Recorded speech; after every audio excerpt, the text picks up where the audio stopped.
Most of the time, an hour is just not long enough. At Online Trading Academy, we believe that the average person should be given the tools, rules, and strategies that Wall Street's elites have been using for years to outperform others. Are you one of the millions that have recently established a trading account? Or have you always wanted to trade or take a more active role in guarding and growing your own wealth, but have not had the know-how or confidence? We want to invite you out to a complimentary 3-hour power trading and investing workshop, where you'll learn what it is that the professionals use to limit their risks and maximize their possible gains in both trading and investing.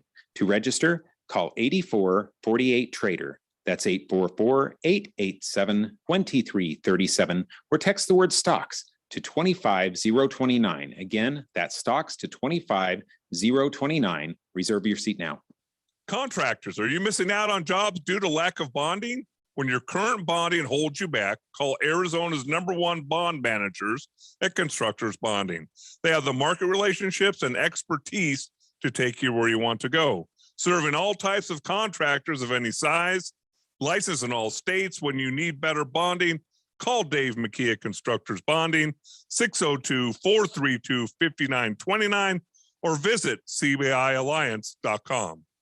When you run a business, you need to be in control. And while you can't control everything that happens in the world of business, you can definitely take control of your utility expenses with the help of Harmon Solar. Give them a call and see how your company can save up to 80% on that monthly electric bill with zero down and no payments for 12 months. Harmon Solar is a local family-owned company that uses top-of-the-line equipment. Call Harmon Solar, 800-281-3189. That's 800-281-3189. Or go to harmonsolar.com.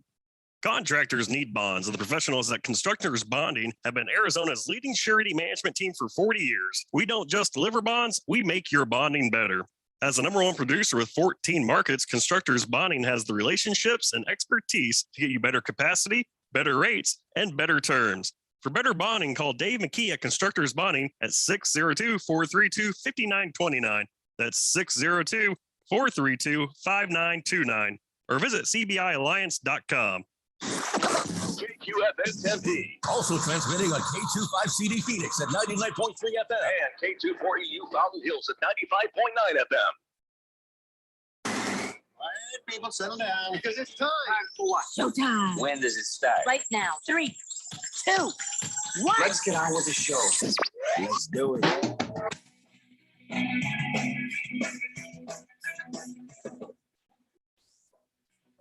All right, everybody, it's Monday here on the Daily Blender. I'm your good friend, your radio pal, Jeffrey O'Brien, alongside Randy White. We got Keon Rose there in the control room, and you guys are on the Fanatic text line, 888-368-1580, broadcasting live in the Harmon Solar Studios in Scottsdale. Hell of a weekend of football that we need to talk about, but before we do anything else, today, turns out, is National Compliment Day. Oh, yeah. Nice. I guess they decided that January 24th would be National Compliment Day. So I'm going to give you guys some compliments. Okay. All right. Now, Randy, I just want you to know you don't look 60, but I remember back when you used to. Thank you. And Thank you very Keon, much. the way you've overcome your disability, it's inspiring. I just wanted you to know that. And super fans, I don't think you're stupid. I just think you have bad luck when you try to think. So there we go. Compliments for everybody. Wow, he's just making friends all the way around. Well, they didn't say the compliments didn't have to couldn't be backhanded. So well, I know there are rules on this. There's not. I don't think there's rules, but whatever the case, my compliments to the chef, whatever that means. 888-368-1580. This is gonna suck because the 49er fans on a bad day were delusional and loud. And now how did we get here? How did we get here? That was a horrible game. The 49ers didn't play well. They just played one moment less sucky than the team they were playing. Played well enough to win, didn't they? Just astounded to see the 49ers. They were in the bottom of the barrel, and all of a sudden there they are. I just don't even know what to think of it. I told you going into this past weekend that I felt like the 49ers were going to give the Packers a game. I had a feeling this game was going to be much closer, and it ended up, and there it was. Well, also just give a compliment to Randy White, who went into this weekend picking against Rodgers, Mahomes, and Brady, and was 2-1 with those picks. So compliments to you, man. Yeah, I got one pick right. You know who won the picks for the week? Papa Mike, and nobody got all 4 right. Yeah, Papa Mike got 3 right. Now, of course, I'm sad because Papa Mike got this after we stopped giving away the jerseys and stuff. But still, he and Harmon Solar, Ralph, and Boogie and Dirty Rat, they're all doing great in the playoffs. Of course, as far as it goes at this moment, mathematically, even though I got 3 wrong this weekend, mathematically, it is impossible to unseat me as the winner of the Harmon Solar NFL Fan Pick'em contest. Yes, thank you very much. Appreciate it. There's no stopping me from getting nothing now. Yeah, because I get nothing for you it. have our undying respect and gratitude. Yeah. So now it's down to Cards Chappie, and I got to tell you, he's a little bit in jeopardy right now. He has 190 right. Raider Royce right behind him has 187. So if Cards Chappie gets 3 picks wrong and Raider Royce gets 3 picks right, they will be tied for first place. And at the very least, Raider Royce should get second place, but it's close between him, Rough Robin, Monday QB 35, who has 186. So the race got a lot tighter for the first place prize of $1,580 from Harmon Solar, or the $500 second place prize. And of course, there's also this 30 pack of beer flying around out there somewhere. Yeah. So just have Ron go ahead and put that in my office. You're I'll not pick even that in up. the running. Go ahead. Just have him put it in there. He could put it in there, but you didn't win anything. You're not even close. You're so far out of Why is it that I never win anything? Because you don't have as many picks right as everybody else. How did that happen? Well, you picked a lot of games wrong. I mean, that's the answer. Somebody's going to have to pay for this. I don't know who yet, but somebody is going to have to answer for me picking games wrong. Feel like it's you, but if you want to do an investigation, I'm not going to stop you. There will be a damn investigation. All right. So with that, Cards Chappie in great position to win, but Raider Royce, Rough Rob, Monday QB 35, all still keeping it interesting. And that's where we're at there. The weekly awards getting shorter and shorter as we go, because we're not playing fantasy football, not doing the weekly prizes anymore. And now it's just a matter of seeing who wins the big money. If we learned anything from this past weekend, it was the game is not over until that last second ticks off the clock. I guess, man. What it made for some boring games with thrilling endings and a couple of games that were really good. But good Lord, I can't understand why, how. We're going to break it down. We're going to talk about each one of these games, because each one of these games, I'm going to be left with more questions than answers. So maybe you guys can help with that. But tons of stuff to talk about today. It's going to be a very busy show. We're also going to do 4 downs with Keon Rose a little bit later on. Here they come. Here comes the 49er fans. Who could have guessed? Here they come. Jag Dog says, how about them Niners? All those haters on Friday shows saying 49ers suck can eat a big fatty. Crown shots to all 49er fans. Yeah, they're getting non-alcoholic booze today. It's already been decided. Little 00 Heineken. Can't take it. Booger Wolf says, sup, you 3 Gilligans. Sup, Fourth Dimension. Sup, my Niner fans out there. What a way to show up, my guys. Go Niners. We're going to kick the holy hell flaps off the Rams.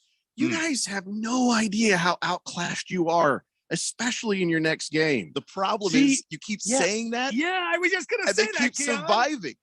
They're not dominating, but they're surviving. They finally come up against reality. The reality is next Sunday. Okay. It's like when you get a roach with a shoe and then you're like, it's still moving.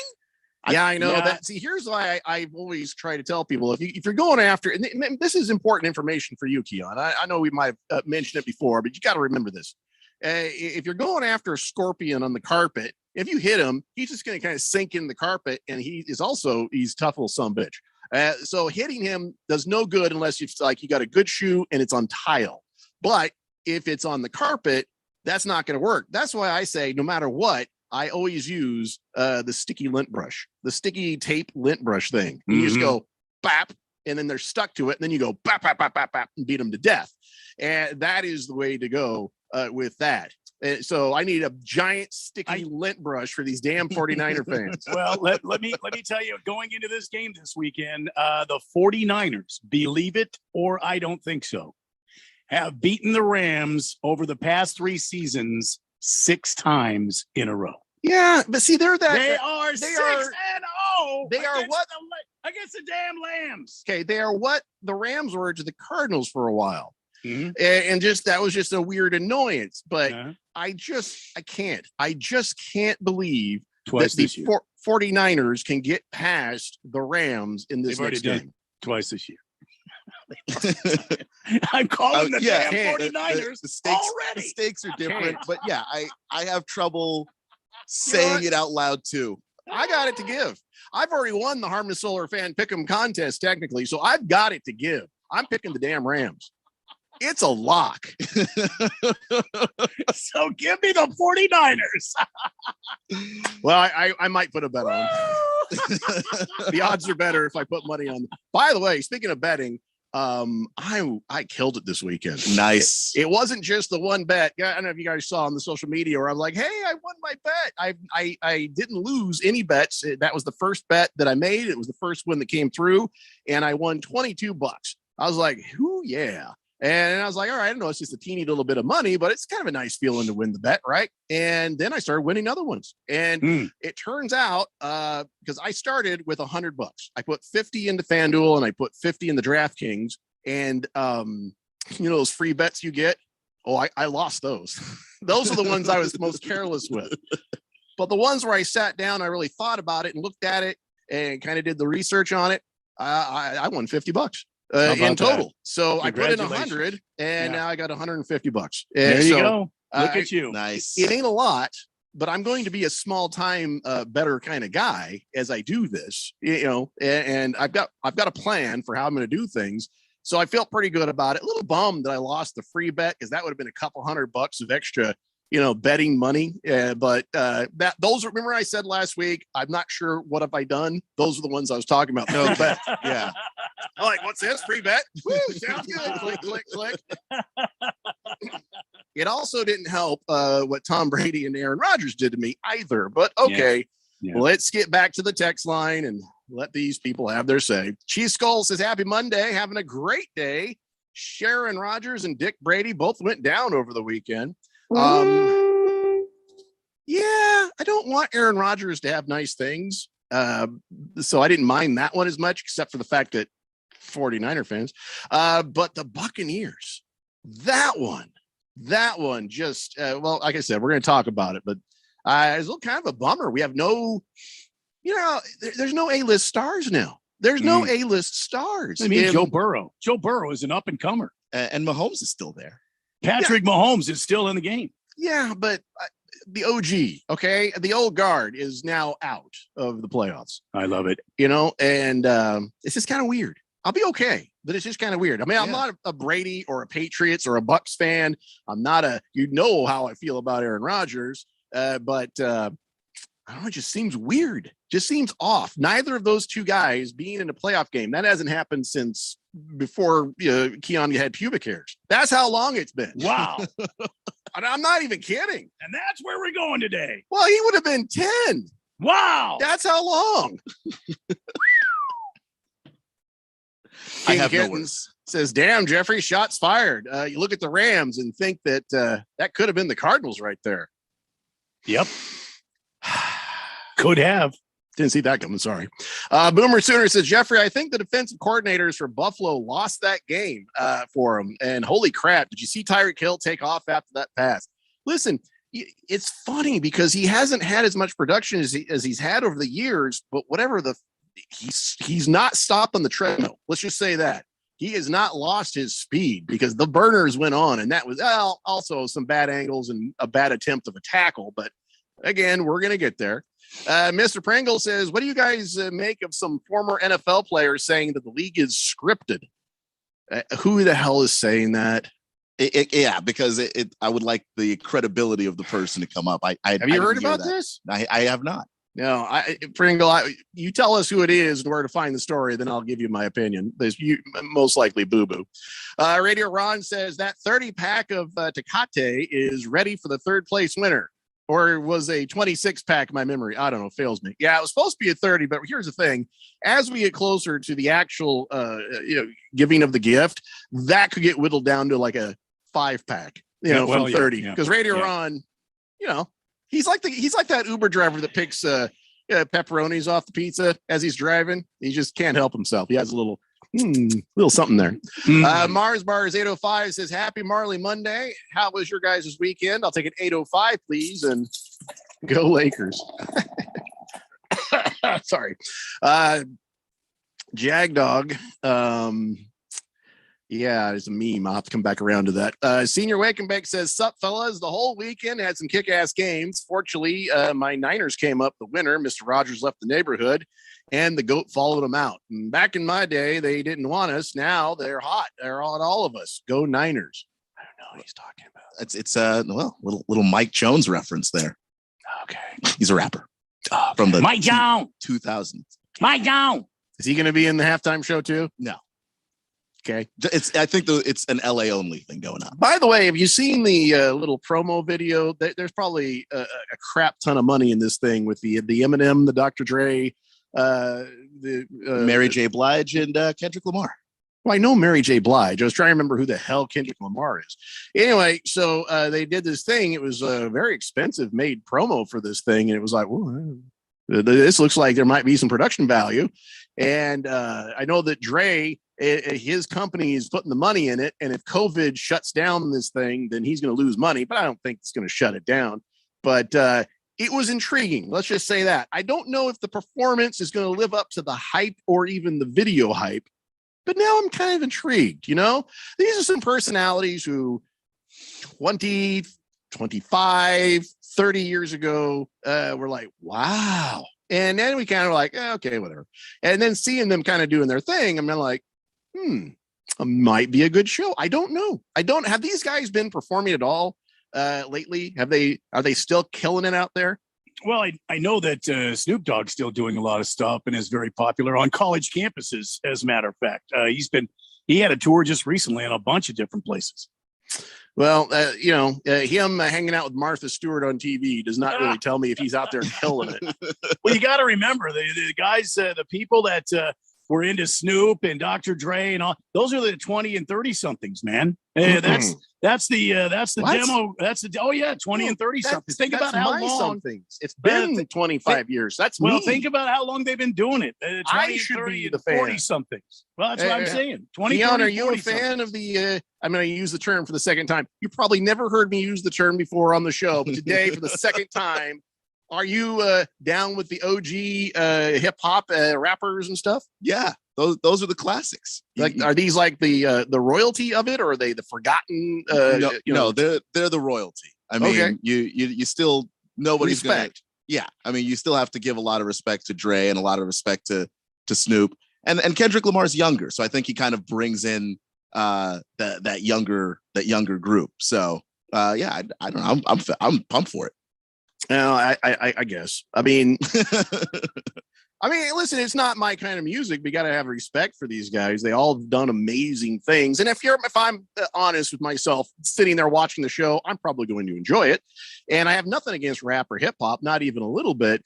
I'm just a little bit salty that Foo Fighters haven't been out there yet. That makes me salty because the Foo Fighters are better than a lot of the previous people, and this crew that's about to do the Super Bowl now better than a lot of previous people who have done it. I mean, they ran out Coldplay at a Super Bowl, so at that point, I knew they didn't care or give Maroon a damn. 5 at a damn Super Bowl. Yeah. You Stop. did you run out of ideas? Because just did everyone say no when you called them? I have no idea. Well, hopefully it'll be a good show. But yeah, Fish Tank says what I can't believe I'm going to say. Man, I'm going to be rooting for the Rams so hard this week. Me too. Might borrow Ralph's hat. No, he's definitely no. The Rams, I can't wait to talk I about don't that want game. one. because the Rams did, and I had this idea. If the Rams choked that game away, Tampa Bay won, I was going to come down there and put a giant Tampa Bay flag right opposite of where damn Ralph sits all the time. So he'd have to look at it the whole time he's there. That seems excessive, but I like it. Really? What he did was not. No, go out and buy a Buccaneers flag and Yeah, put it. That's like $50. right across from him. So he's got to look at it all the time he's there. Yeah, I And guess we get come to to see think his of it, face that's not bad. on camera. Might be worth every penny. I'll go in for half. Wherever it is the Rams choke. All right, I get in on that. Of course, we don't want them to choke against the 49ers. We really don't. Yeah. Well, maybe the- you two don't. The but- only pleasure we'd get out of it is making Ralph uncomfortable. It's always fun. All right, listen, we got a bunch of people with a lot to say on the text line. And of course, we're going to talk about each and every game and what happened. We'll talk about the fact that now the Chiefs are favored by 7 over the Bengals and the Rams are favored by 3 over the 49ers. Does it matter? I don't know. After this week, and nothing matters. It's the Daily Blender here on 1580, The Fanatic. This is Brent Musburger's action update on 1580 and 99.3 The Fanatic.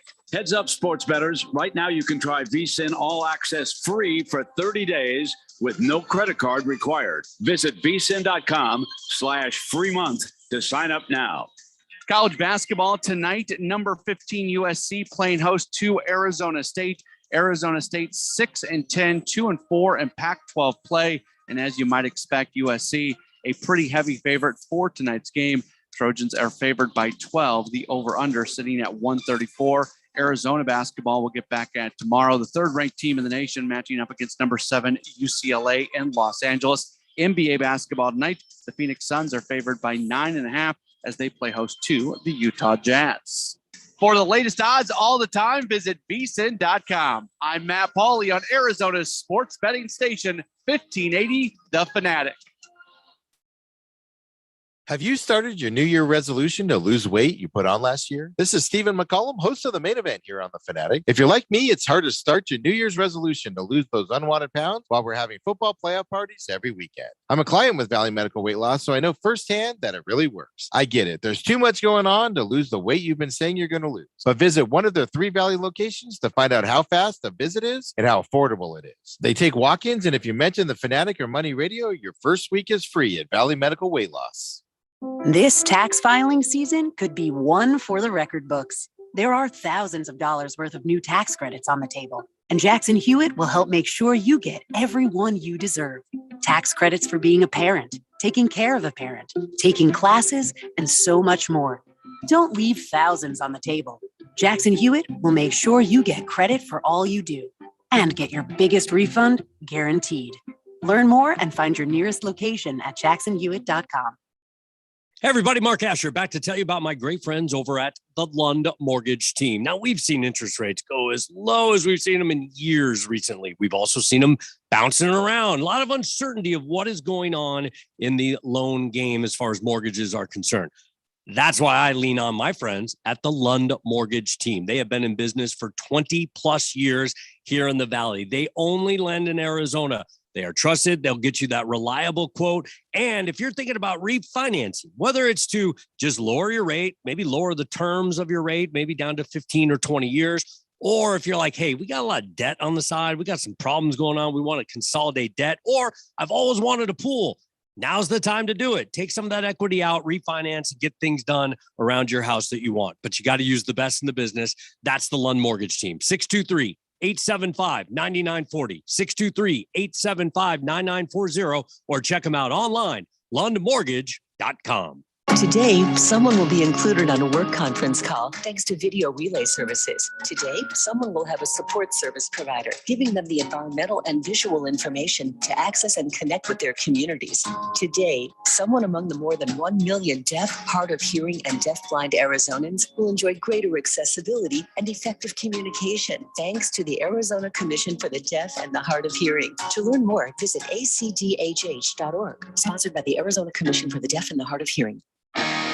College basketball is on the Fanatic. Are you ready for the madness? GCU is charging through the WAC on a collision course for the big dance. Catch their games live on the home of GCU basketball. We catch up with the best the NCAA has to offer. When it comes to college basketball, we are your home for all the action. 1580 and 99.3, The Fanatic, and always on at 1580thefanatic.com.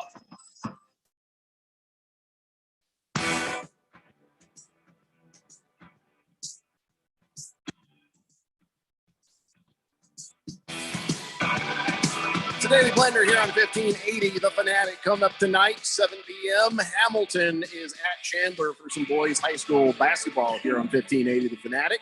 And then, of course, oh, wait, that's wrong. Hold on a second here. Stand by. Yeah, it's wrong. It's, let's say, Tuesday. Tomorrow, not Thursday. Tomorrow is Michigan State at Purdue at 5 p.m. So that is the fact. So you only get 2 hours of Daily Blender nougaty goodness tomorrow because of that. All right. All right. Before we move on, I just need to take a moment because this happened like a week ago, but the suspension has come down and a fine for Bobby Hurley getting fined $20,000 and he was suspended. When did this? Wait, no. I guess so. He's suspended for the game tonight against Southern California. I guess it was something happened this weekend at Stanford. I guess that they were getting some bum calls or non-calls, and Hurley and a couple of players went after the refs after the game and were screaming at them. Does anybody know anything about this? No, I didn't. This is the first I've heard of. I saw he got suspended, but it didn't surprise me the way Hurley, you know, how animated he gets during games. That's been his entire life, essentially, his basketball life. But I read a little bit about it, that him and one of the players basically chased down a ref after the game to confront him about calls that he made. And what good would that do the kid? You know what I'm saying? Yeah, it doesn't do him any good at all. And now he's suspended. So it actually does some bad for him and Hurley. Well, it's all on Hurley because Hurley's sitting there screaming and talking and, chasing down a ref. So why the players feel like they can't too. So this is all around a bad thing. Excuse me. The player actually was not suspended, but he was reprimanded. Yeah. So good because Pac-12 commissioner George, name I'll pronounce later, he was basically saying that violates the standards of conduct and will not be tolerated. Well, good on you. And so I mean, I get it getting fired up. And listen, when you find out why, well, one of the reasons is there was only one foul called in favor for the Sun Devils. And he said, well, what the hell's going on here? So yeah, something is goofy with the officiating. But here's the thing. I learned this a long time ago. If somebody does you wrong and then you yell or raise your voice, suddenly it's no longer about what they did you wrong. It's about how you are reacting to it. If you react bad or if you swear, you automatically lose the argument because now focus isn't on, this is weird. Why is it that we only had one free throw the entire first half? And yet there's all these fouls getting thrown around. It's no longer that, which was, it was a damn good question, wasn't it? Now it's about, he lost his mind. He screamed. He broke the, oh no, this is wrong. So yeah, so Hurley blew it. And now he's teaching his kids to blow it. That's a bad situation. I 100% agree. Yeah. 100% agree. It's one of the things where you get one of these coaches that are fiery like that, like a Bob Knight. The upside when things are going well is that guy's going to win a lot. The downside is this. You got someone setting a really bad example for 18, 19, 20-year-olds. I've really got the COVID fog really bad right now. Why is that? Turns out Radio Ron's like, hey, it's Michigan State University versus Illinois tomorrow. He said, you said Purdue. And yeah, I know, I did. It's on this sheet right here, which I've made more than a few mistakes on as it is. So sorry about that. So it's Michigan State playing Illinois tomorrow. So All right. The Illini then, and the Kofi Cockburn that we've heard so much about. Oh no, the Cockburn. Yeah, the Michigan Cockburn State will be in action against Michigan State Trojans. So now Michigan State has to deal with some Cockburn. Oh my God, they're going to have to really get ready for that. And I guess have some ointment handy. 888-368-1580. Big Kev says, what a game Saturday night. DeMeco Ryans and his defensive unit deserves massive credit. That defense kept Aaron Rodgers and Green Bay's offense in check all night long. Only allowed one touchdown by A.J. Dillon and just one field goal in the Packers' own environment in a cold, snowy, frozen tundra.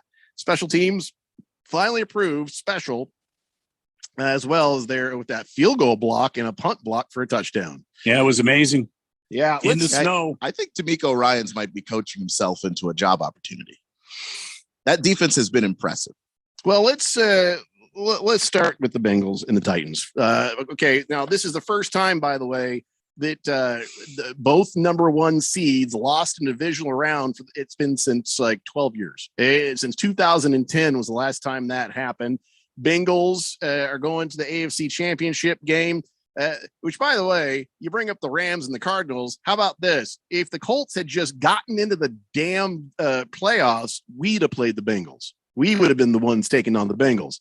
And let me tell you something. That was a garbage game. Anybody sitting there bragging and crowing and saying how great it was, that was a garbage game. Both teams were garbage. It was all defense. It was just shut down. And you're like, oh, we got a field goal. Oh, good for you, Corky. Who cares? It just was if my Colts had been in that game, they'd have won that game.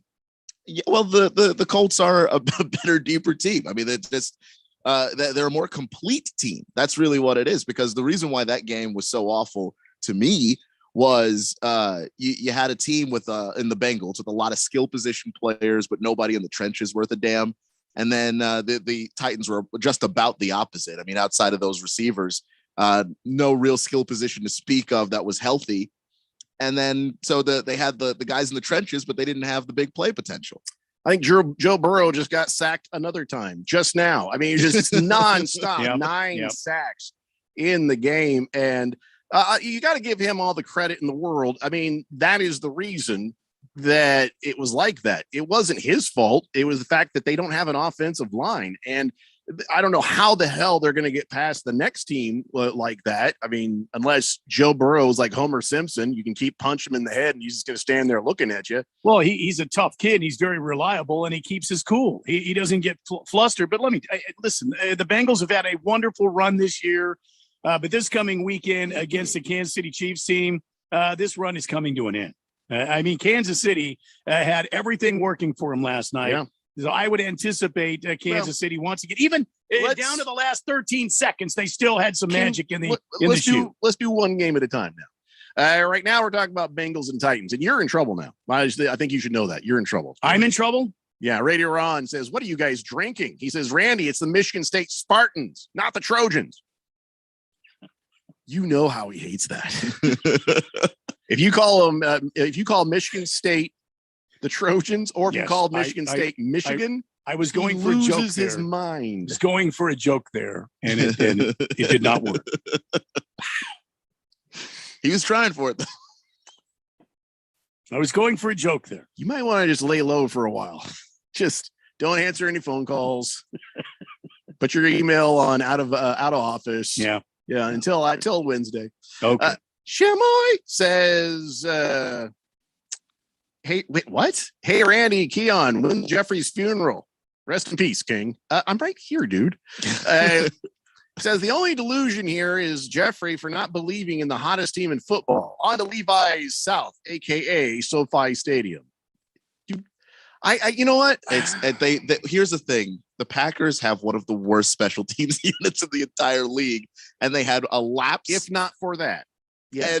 And somehow I'm to believe that the Niners are the hottest team in football. I'm not buying it. By the way, I have no hatred. I don't care about the 49ers. I have got no annoyance with them. The only thing annoying about the 49ers are you fans. You know what? I can't even say delusional now, can I? This is the bugger on this whole thing. I've been calling these people delusional for half a season, and here we are. So how does this happen? Is it just dumb luck? I mean, they're not as good as these fans think they are they? They're not. They can't be. They're not. It No, was because horrible. Jimmy G looked atrocious. this whole playoffs, Jimmy G has looked atrocious. He's thrown 2 interceptions, no touchdowns, and he's only thrown for 300 yards in 2 games. No, he's terrible. The thing is, as long as they win and continue to have that bias confirmed, I don't know what else you're supposed to say to them. That's the problem. I'm in a weird spot because on Twitter I said no way the Chiefs win the Super Bowl this year because of how bad they've been playing. Now all of a sudden they're like, oh wait, we're the Chiefs, and they're acting like the Chiefs had always been, or maybe it's they're playing against bad teams. And that was a damn good Bills team yesterday. I'll take my lumps in the Chiefs thing, but I just can't see the 49ers being in there. Sun Devil Niner says, are you sure we're not going to be there, Jeffrey? Want to know who's not going to be there? Green Bay. But yeah, okay. Keep not believing, everybody. Niners, he says. Yeah. Fubar 1000 says, howdy, Blender Brothers from another mothers. What a Sun Devil weekend. Go ASU. Donnie says, did you guys feel that? We united as a country Saturday night when the Packers lost. What a great feeling. Well, I'm conflicted. I was conflicted. I don't want Aaron Rodgers to have nice things.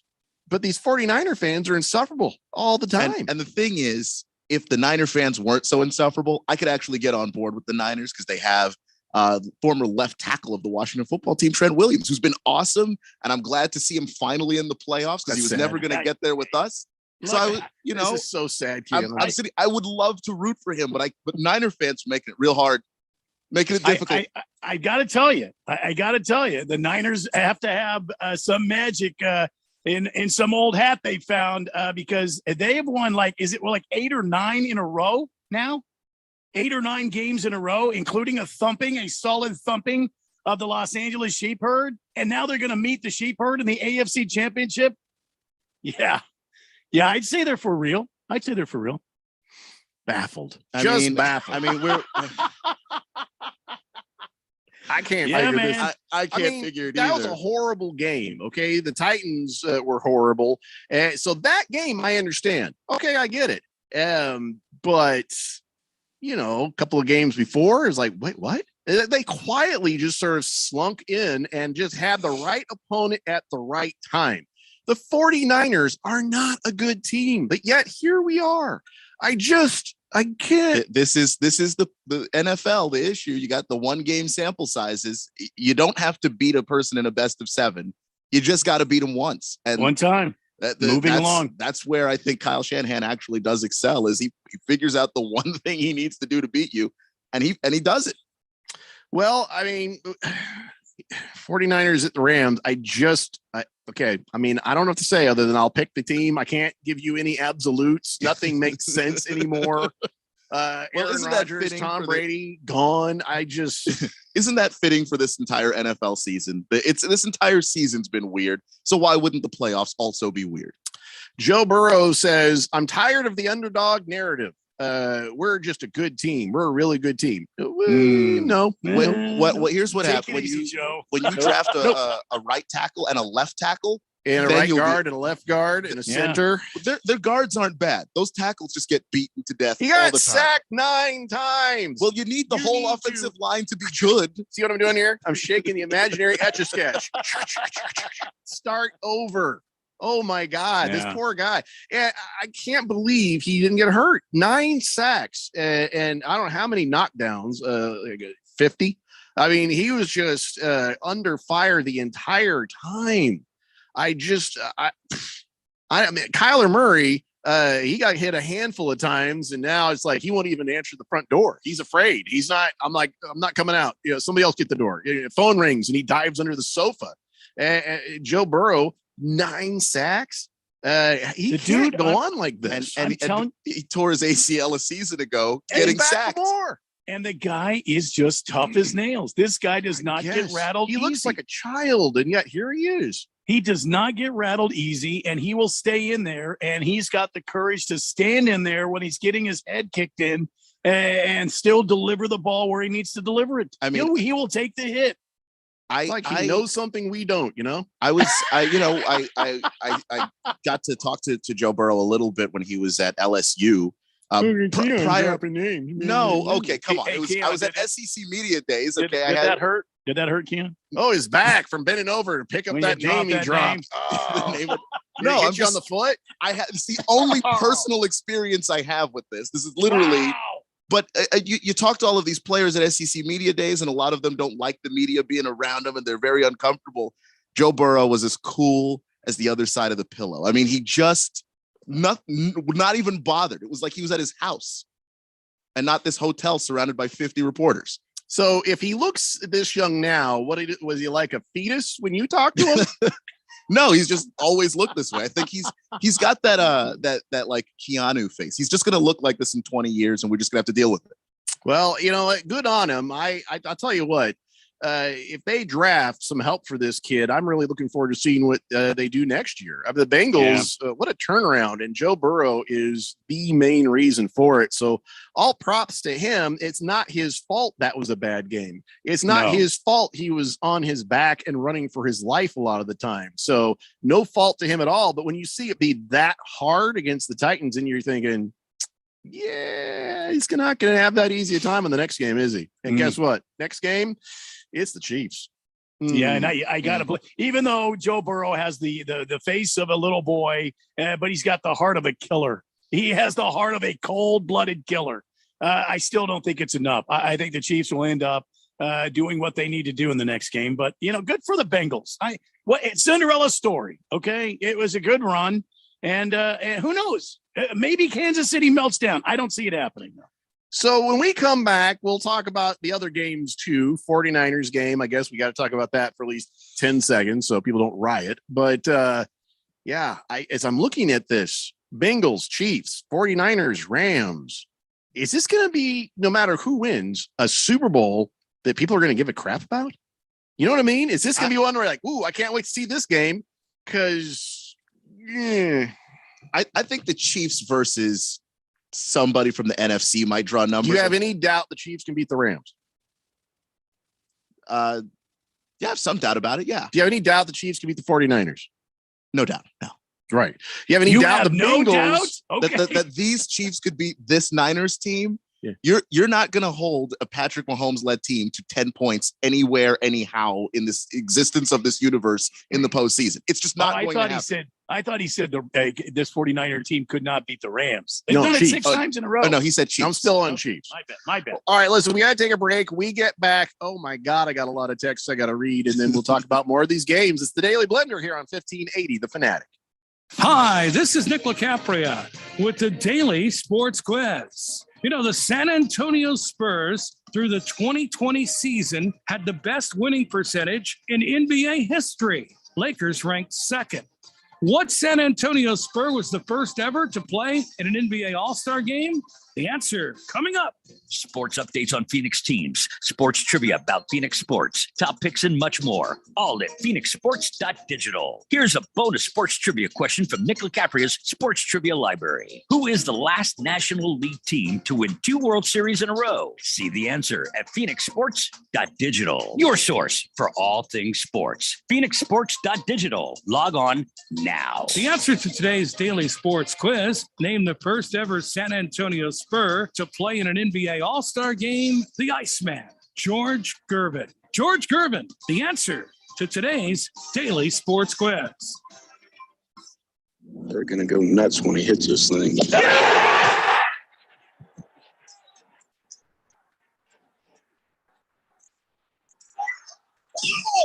went in. The People's Open is back. See the PGA Tour's best tee it up at the 2022 Waste Management Phoenix Open, presented by Taylor Morrison, February 7th through the 13th at TPC Scottsdale. Get full tournament info at WMPhoenixOpen.com. Serving part-time in the Army National Guard has led to a lot of firsts for me.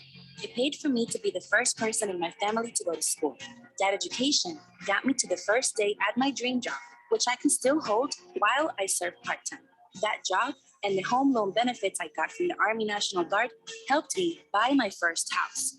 I also know that I will be one of the first to respond if my community ever needs me. Sponsored by the Arizona Army National Guard, aired by the Arizona Broadcasters Association and this station. Video conferencing has become the new normal, allowing businesses and consumers to connect from anywhere in the world. But current options are not always designed with protection in mind.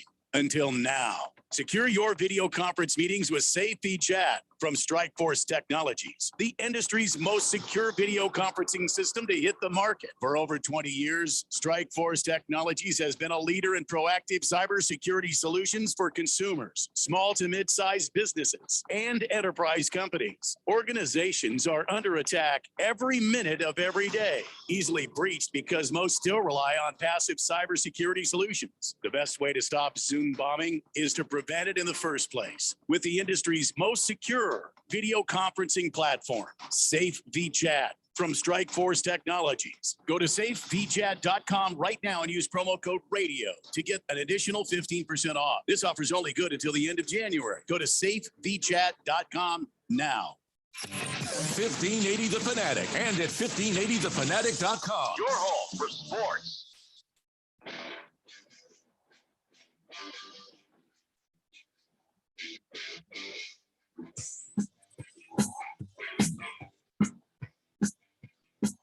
It's the Daily Blender here on 1580 The Fanatic. This weekend, we got a lot going on. We've got, of course, the AFC Championship game and the NFC Championship game on Sunday.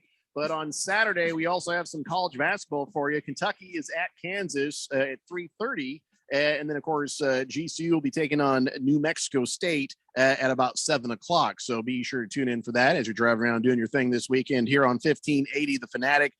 We have a metric load of texts, and I'm going to start reading them right now. Big George says, hello, gentlemen. Happy Monday.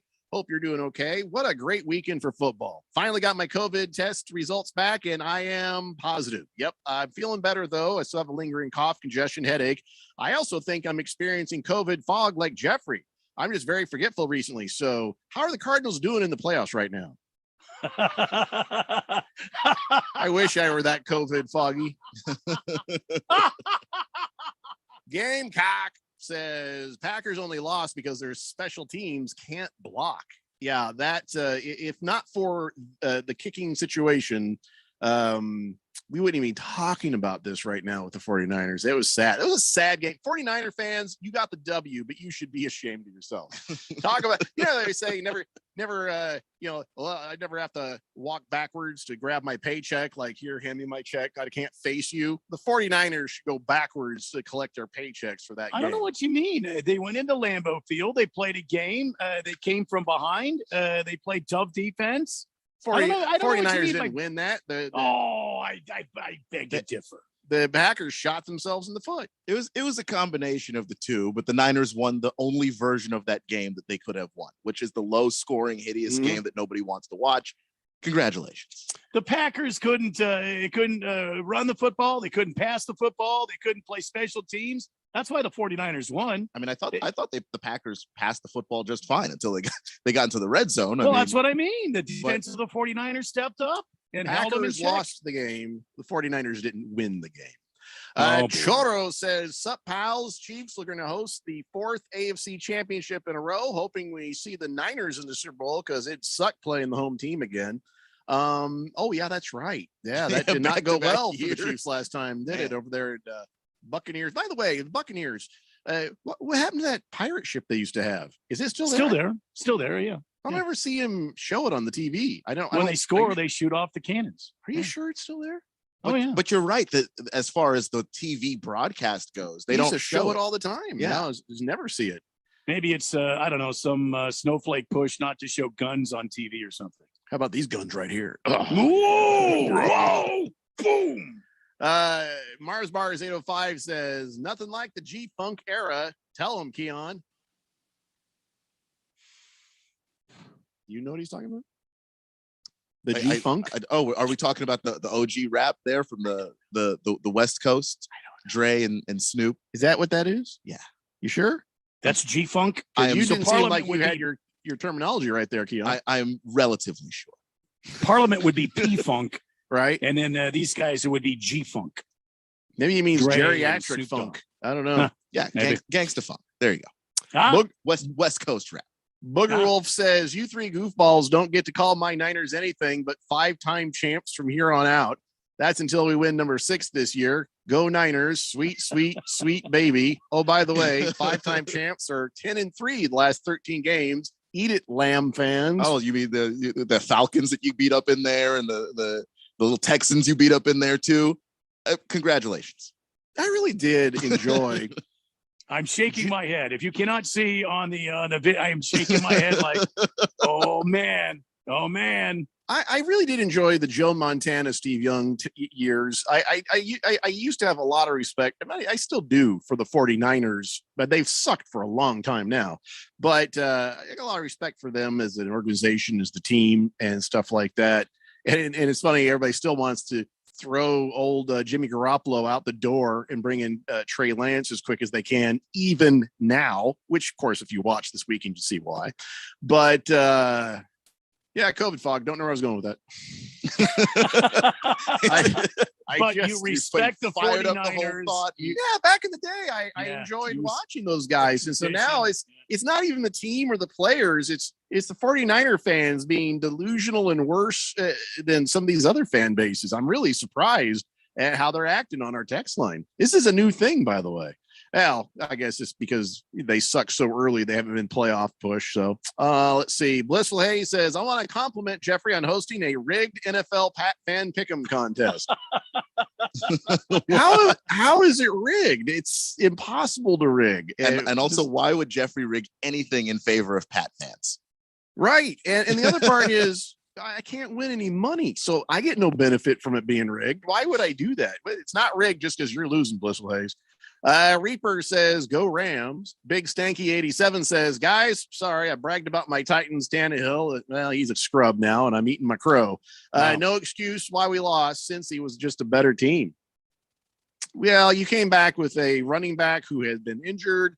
Tannehill did not play well. I mean, he's played well in other games in the past. He's not a bad quarterback. He's not a good quarterback. He's just a quarterback. But Derrick Henry, you guys were really hoping that he was going to turn into something, and he didn't. So that's just the way it goes, man.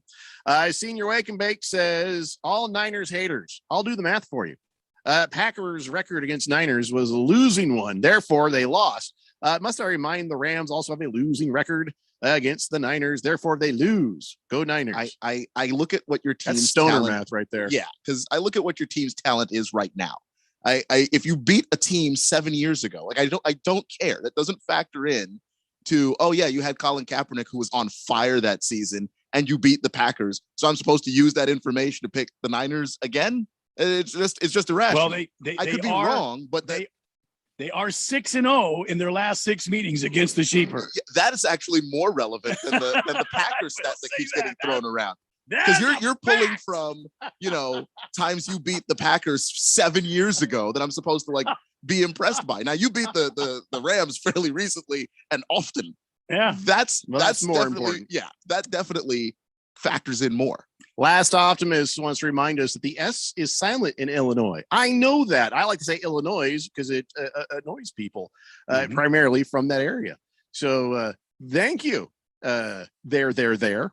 Lost Toby says, woo, Packers have the second worst special team in the league. Sea Chickens, number 1. Fubar 1000 says, wait, what? I thought the Colts were the hottest team in football. Oh, that's right. Sorry, Jeffrey. Go Colts. Okay, but that's not even hurting me. It's like you can't hurt people who watch their team be miserable all year because we saw it. It's not a surprise. No, and the Colts weren't miserable all year. That's Keon's team. My team was got them confused. Was frustratingly sort of almost there, and then they weren't. Then Let they me were, put it this way. then they weren't. Your quarterback was miserable all year, not your team. I say that better. God, and this is a bad year to hope for something good coming in the draft because nothing good is coming in the draft. This is, Chris Ballard's got to really do his job this year. So that actually works out better for you because you are picking where you're picking. You're not a bad enough team to be picking in the top 5. If there was a great player, you'd never touch him. But some of these guys that might pan out into something, might. Yeah, they're all a might. I could have used a sure thing. Like Justin Herbert feels like a sure thing now. People were saying that the Chargers picked him too high when they picked him. So you never know. Your guys got to do the homework, and maybe you find something that other teams don't see. You know what? In Chris Ballard, I trust. I ain't gonna worry about it right now. Moist One says a lot. He says, "How are Uber drivers and gynecologists similar? They can smell it, but they can't eat it." Oh. I knew there was something coming around the corner. I couldn't figure out what it was. It's a Moist One classic. He does agree with you, Keon. He says if Jared Mayo is getting head coach consideration, D'Amico Ryans should be as well. And would the Bengals be in the spot they are in now if they would have drafted Penis Sewell over Jamar Chase? Yeah, like that's one of the things that his name is Penei Sewell, by the way. Every time I see it, I see Penis too. But the people were saying they should draft a left tackle. They should draft a left tackle. But the tackles really weren't the worst. Like the left tackle position wasn't the worst part of that line. Go ahead and take the receiver and give your guy a weapon. Chief Skull says, I saw what I wanted this weekend with those two teams going down. Now I don't care about playoffs or Super Bowl. Bring on Major League Baseball. Oh, that's right. They haven't talked to move ahead with a contract with the Players Union, have they? So bring on the NBA and the NHL. Now I can nap more. Actually, the MLBPA is meeting with the MLB today. They're having an afternoon meeting, and I'm following that closely. Oh, that was tomorrow. Is it today? No, that's today. Okay, well, keep us up to date on that, Randy. Will do. Big Kev says, Randy, some news out of NASCAR land today. NASCAR has unveiled a new penalty system for the Cup Series. You'll have to read up on all of it, but this is a new penalty system includes nullifying the 10-race playoffs if violations are big enough, regardless of amount of wins the offending team has. Yeah, a new car, new penalty structure, and it's designed to make it so that you don't go out and try to cheat with this new car in play. All right. Mr. Pringle says Kofi Cockburn is in concussion protocol. So unsure if he'll be playing tomorrow night. So I guess the Michigan State Spartans won't have to worry about Cockburn. That's got to be very comforting for Radio Ron. Sun Devil Niner says, Keon, you're a Washington fan. Nobody cares who you root for. By the way, Randy, Pats Bengals on the head. Good for them Bengals. What? Well, come on. Washington's been bad, but the fan base is still there. People care. It's just they haven't been any good. Yeah, well, you know what, Keon? Nobody cares. Matt Man says, you just made a great point about Kyler Lollipop Guild Murray versus a tough guy like Burrow. Kyler's scared little kid out there. It's not even just Burrow. Look at all of these young guys. Josh Allen was amazing. Patrick Mahomes was amazing. And leadership. The big point. No, you're missing what Matt Man's laying down there. Talking about the fact Joe Burrow is getting slaughtered. He's getting pounded. He's getting pummeled. He's got 1-star receiver, and yet he's still figuring. Well, he's got Uzma and some other guys too. He's got Boyd and Higgins. Yeah, he's got 3 guys. He's got some decent guys, but I think the Cardinals probably, on average, had better receivers than the Bengals. Now, Jamar Chase versus Hopkins. Okay, you can just take those, push them aside, then look at the rest of the receivers. And the point is, Joe Burrow was just getting tackled, sack, and he just kept being tough. He kept being the leader. He kept being a teammate. He kept going out there and getting it done. Murray is folded like a cheap card table. So yeah, I was just bringing that around to the larger point of leadership, that I'm watching this game where it's back and forth, Bills, Chiefs, and those 2 quarterbacks are on the sideline firing their guys up. We didn't really see that from Kyler. You didn't see it from Kyler Murray. I'll be the first one to tell you, Kyler's soft. Yeah, and listen, I get no joy talking about that or saying that. I'm not sitting here trying to make jokes about Kyler Murray. I think we've exhausted the joke bucket on that. Now, it's just a glaring example, Joe Burrow versus Kyler Murray when it comes to toughness, teammate-ness. I just made that word up. Nice. All the other nesses, Joe Burrow is a man. Kyler Murray had a couple of ships, like leadership. That's probably the big one that we're going to talk about a lot.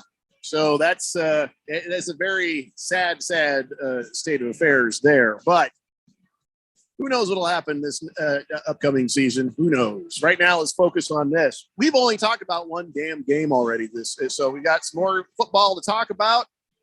Other stuff that's not about the Bengals, the Chiefs, the 49ers, the Rams, and of course, Man Talk too. It's the Daily Blender here on 1580, The Fanatic. It's the NFL playoffs, and DraftKings Sportsbook, an official sports betting partner of the NFL, is celebrating. Counting down to Super Bowl 56, new customers can get 56-1 odds on any team. Bet just $5 and get $280 in free bets if your team wins. Not a new customer? You can still get in on the action of the divisional round with same-game parlays. Combine multiple bets from the same game for a bigger payout. The more legs you add, the more money you can win. Best of all, you can deposit and withdraw your cash whenever you want. Download the DraftKings Sportsbook app and use code BET1580. Get 56-1 odds on any NFL team. Bet just $5 and win $280 in free bets if your team wins. That's code BET1580 at DraftKings Sportsbook. 21 and over. Arizona only. Gambling problem? 1-800-NEXT-STEP. New customers only. Eligibility restrictions apply. See DraftKings.com/sportsbook for details. You want to feel important. You want to be a part of something bigger, something that matters and can help change things. You want to feel like you belong. We know. We felt that way too. And that's why we did something about it. We aren't just Army National Guard soldiers. We are normal people just like you. And together, we can make a difference. Take on your legacy. Visit NationalGuard.com to find out more. Sponsored by the Arizona Army National Guard, aired by the Arizona Broadcasters Association and this station. Hey guys, Cupid here. With Valentine's Day right around the corner, I'll be shooting my arrow through you and your loved one's heart soon. Seems like I've been shooting my arrow forever, and even Cupid needs help shooting his arrow straight and true. Sometimes my arrow's like a cooked spaghetti noodle, and that's why I go to Summit Male Medical, and you should too. Let Summit's medical staff help you overcome signs of erectile dysfunction. Meet with their licensed, experienced, all-male medical staff using FDA-approved ingredients. You will see results in their office. These medications will not interfere with any medication you're currently taking, regardless of your medical condition. So call Summit today. Guys, give Cupid a break this year. Get your own love potion at Summit Male Medical. 480-398-1000 or go to summitmalemedical.com. Cupid fully endorses Summit. There's no doubt that Harman Solar can save you up to 85% on your monthly electric bill. That's a fact. Bruce Jacobs here. But did you know it's possible to get solar for $0 down and no payments for 12 months? You can lease, finance, or even purchase outright. They have plans that fit everybody. Harman Solar is a family-owned, women-owned local company that uses top-of-the-line equipment. Call Harman Solar at 800-281-3189. That's 800-281-3189, or go to harmansolar.com. KQFN Tempe. Also transmitting on K25CD Phoenix at 99.3 FM and K240U Fountain Hills at 95.9 FM. All right, people, settle down because it's time. Time for what? Showtime. When does it start? Right now. 3, 2, 1. Let's get on with the show. Let's do it.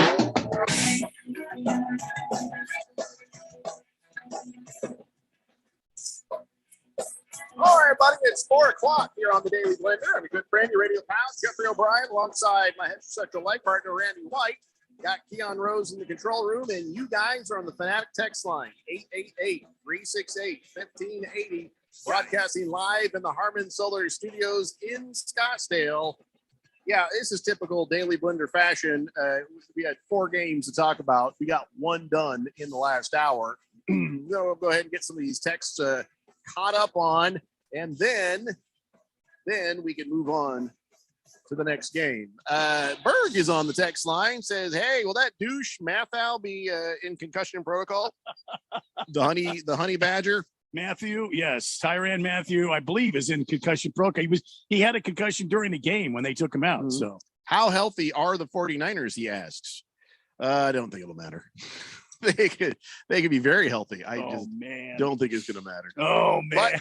But go ahead and check the injury report for the 49ers, would you there, Keon? Let's see. Man. I Thundar, hear the shovel hitting the dirt and just digging a hole. Just you really think the 49ers I think they can win this week, and I think they can Against go the right into the Rams. damn Super Bowl. That's what I think. Good Lord. I Good still Lord. can't imagine it. I know that they've been winning. 6-0! I understand all of that. You're giving me the information. I see the information, Just but then when I doesn't compute. close my mind and try to imagine it, I can't actually see it. My brain will not allow it to happen. I'm looking at the promo sheet for it. 49ers at Rams. What? Yeah. What? Yeah, it doesn't sound right, does it? How did this? Neither did 49ers at Green Bay. You know what I'm gonna have to do? Here they are. I'm going to have to do the thing where I go back game for game by where they were at the bottom and then figure out, okay, what just dumb luck thing happened as they went through. You need to one get of them to this those point. that NFC West chart where you can just see game by game. I'm gonna have to have like yarn going from point to point to this, connecting it. I'm gonna have to have a pack of cigarettes and a bottle of whiskey to figure how in the hell are the 49ers here? I And just yet don't they get are. it. And here they are. Thundar the San Barbarian says, Jeffrey, if they are 49ers fans, they by definition have no shame. I'm with you. Pack lost because of special team screw up. Not a Rams fan, but home the Winers get jack stomp this week. Blissel Hayes says Aaron Rodgers will be playing for the Bears next season. He told the Bears fans earlier this year he owned them, so makes sense he'd play for his own team.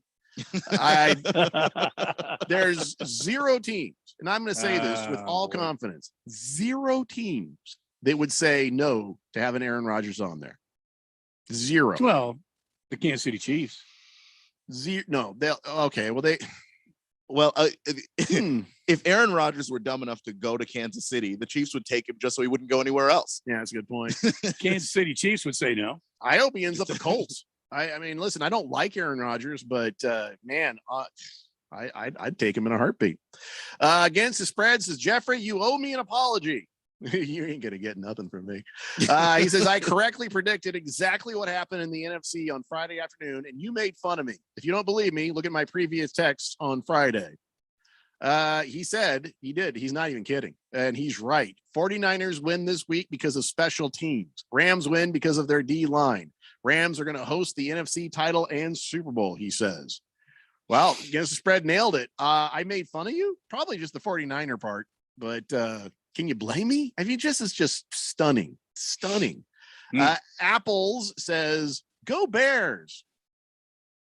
Okay. The Bears are not in the playoffs yet this year. No, I think Apples is hoping that Aaron Rodgers goes there. They don't have a coach or anything. So They don't have a coach yet? No. Did anybody hire a coach? Did I see a thing about the Vikings hiring some guy nobody's ever heard of? Or is that just BS? I think they hired a GM. Did they hire a GM?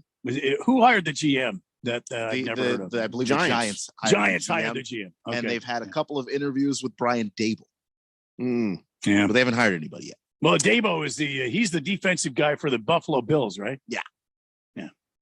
Shooter McGavin says the Niners beat Green Bay twice in 2019 with basically the same team as today, Keon. Let's see. Big Kev Basically says, the same team. You go through and compare those rosters and tell me that they had Devo Samuel. And stop it. You're not even making sense right now. Big Kev says, for guys that doubt the Niners making it 3 for 3 this season against LA, just know that this Niners team has heart. And remember, no matter what happens the rest of the way, they have 0 first-round picks this coming draft. So might as well win a Lombardi since it'll be a while before they draft another player. Oh, yeah, that'll be the inspiration. We're not going to need drafts. We better win this one. Oh, you didn't tell me that. Oh, we got to go win that now. It's not how it works, man. Mr. Pringle says, maybe Joe Burrow should ask Kyler Murray if he can borrow Kyler's Barney Rubble card to avoid being sacked.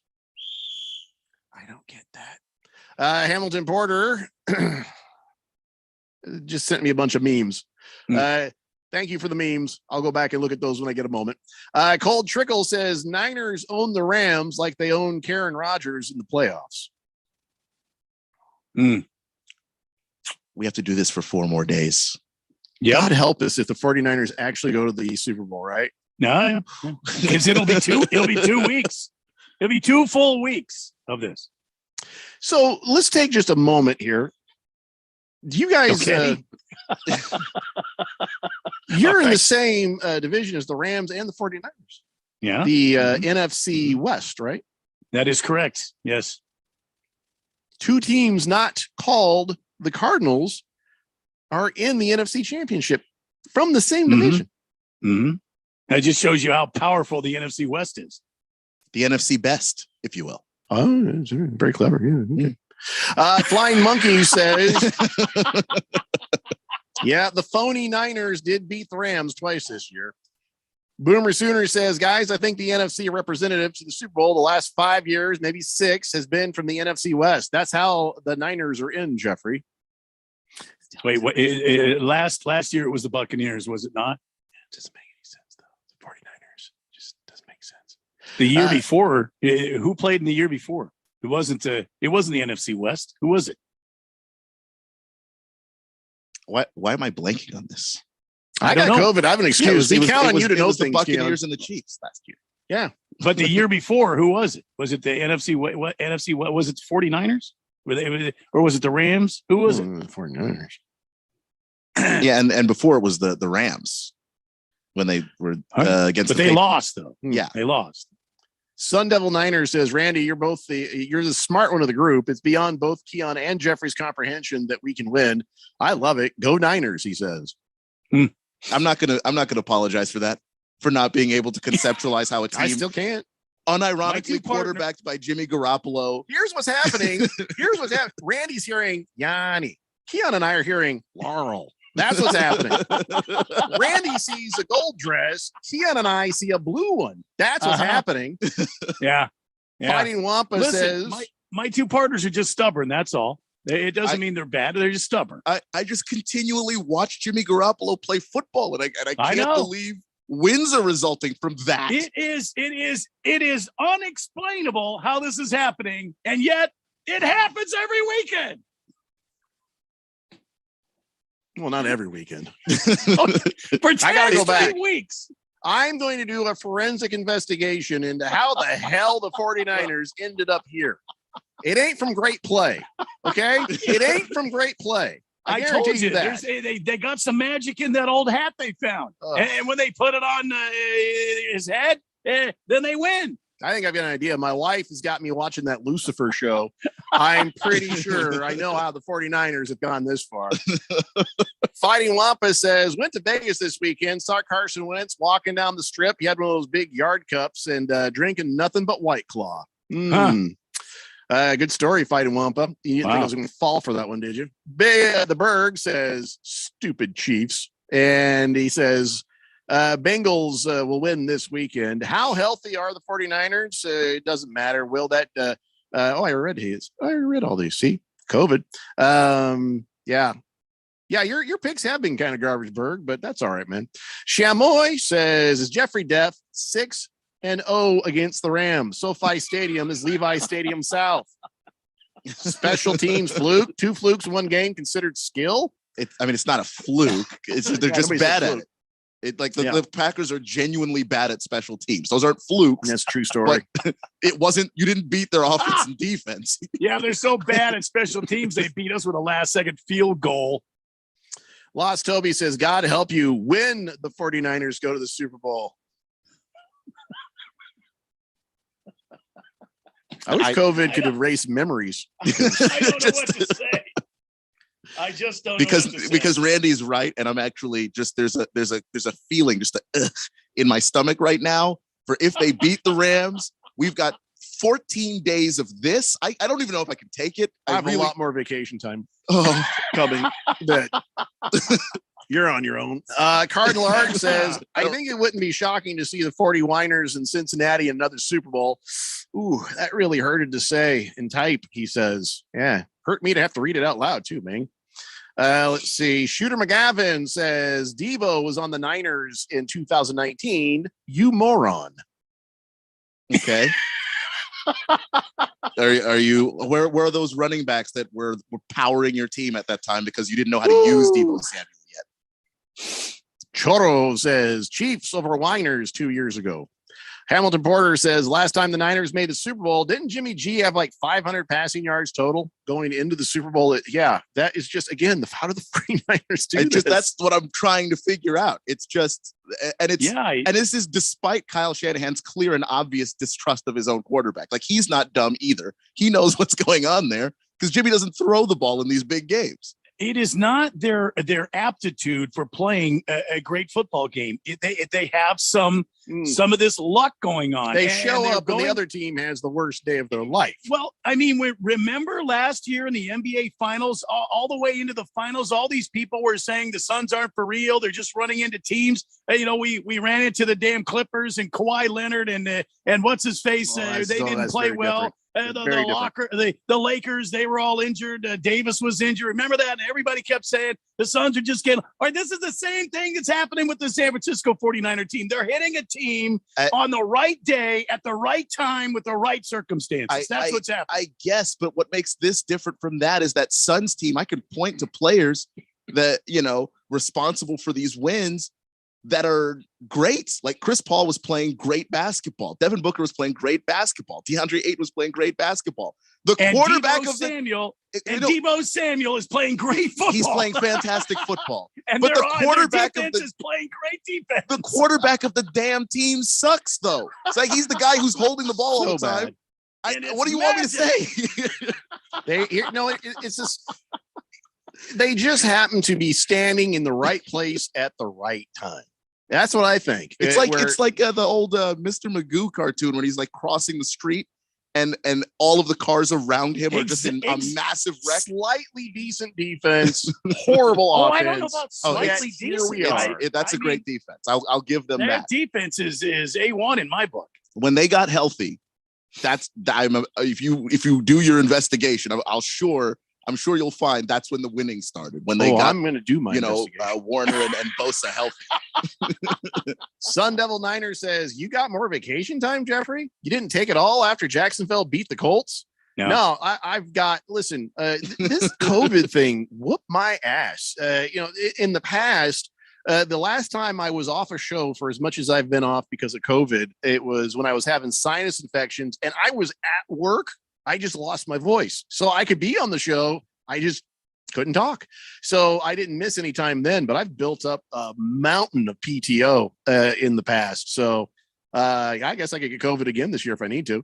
I mean, can we schedule it? Chief Skoll says, will the 49ers be the old Ravens with Trent Dilfer in the Super Bowl? Could be. Big George says, Randy, why are you comparing the 49ers to Frosty the Snowman? Frosty the Snowman melted at the end, Yeah, but the Niners have got this thing going, man. They found something. They got healthy. They're playing decent and a good enough football to get by like the Packers. And now they've fallen into a favorable situation against the Los Angeles Sheepherd in Los Angeles, which one of the texters has clearly said that is Levi Stadium South. And these guys are going to go in and play a game. This is so favorable for the San Francisco 49ers, who are 6-0, including 2-0 this season against this same damn Rams team. Favorable situations. Magic in that hat they found. I have a question. Jeffrey O'Brien, 1580 Fanatic.